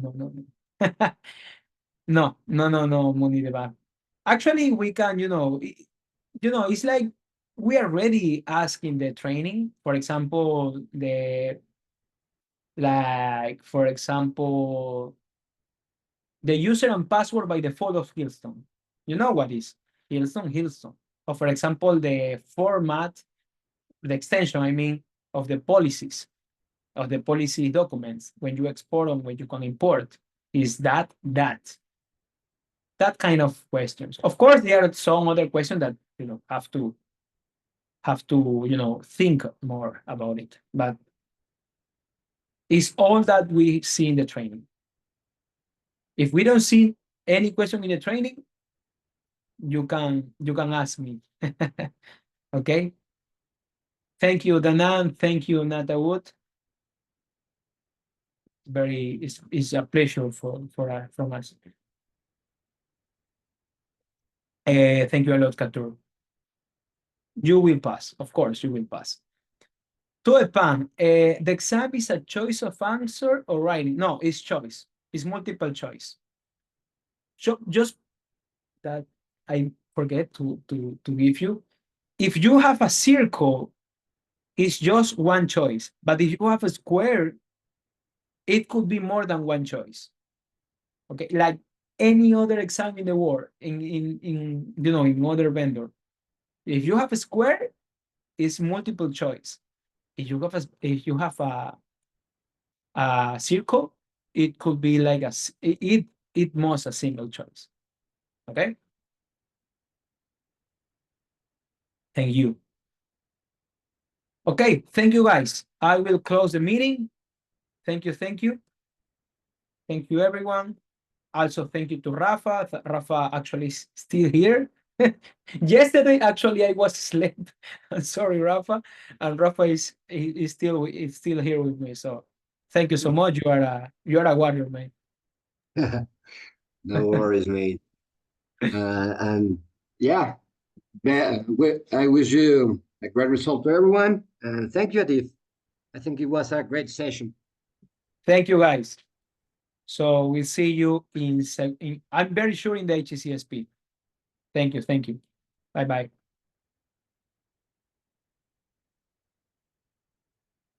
Thank you.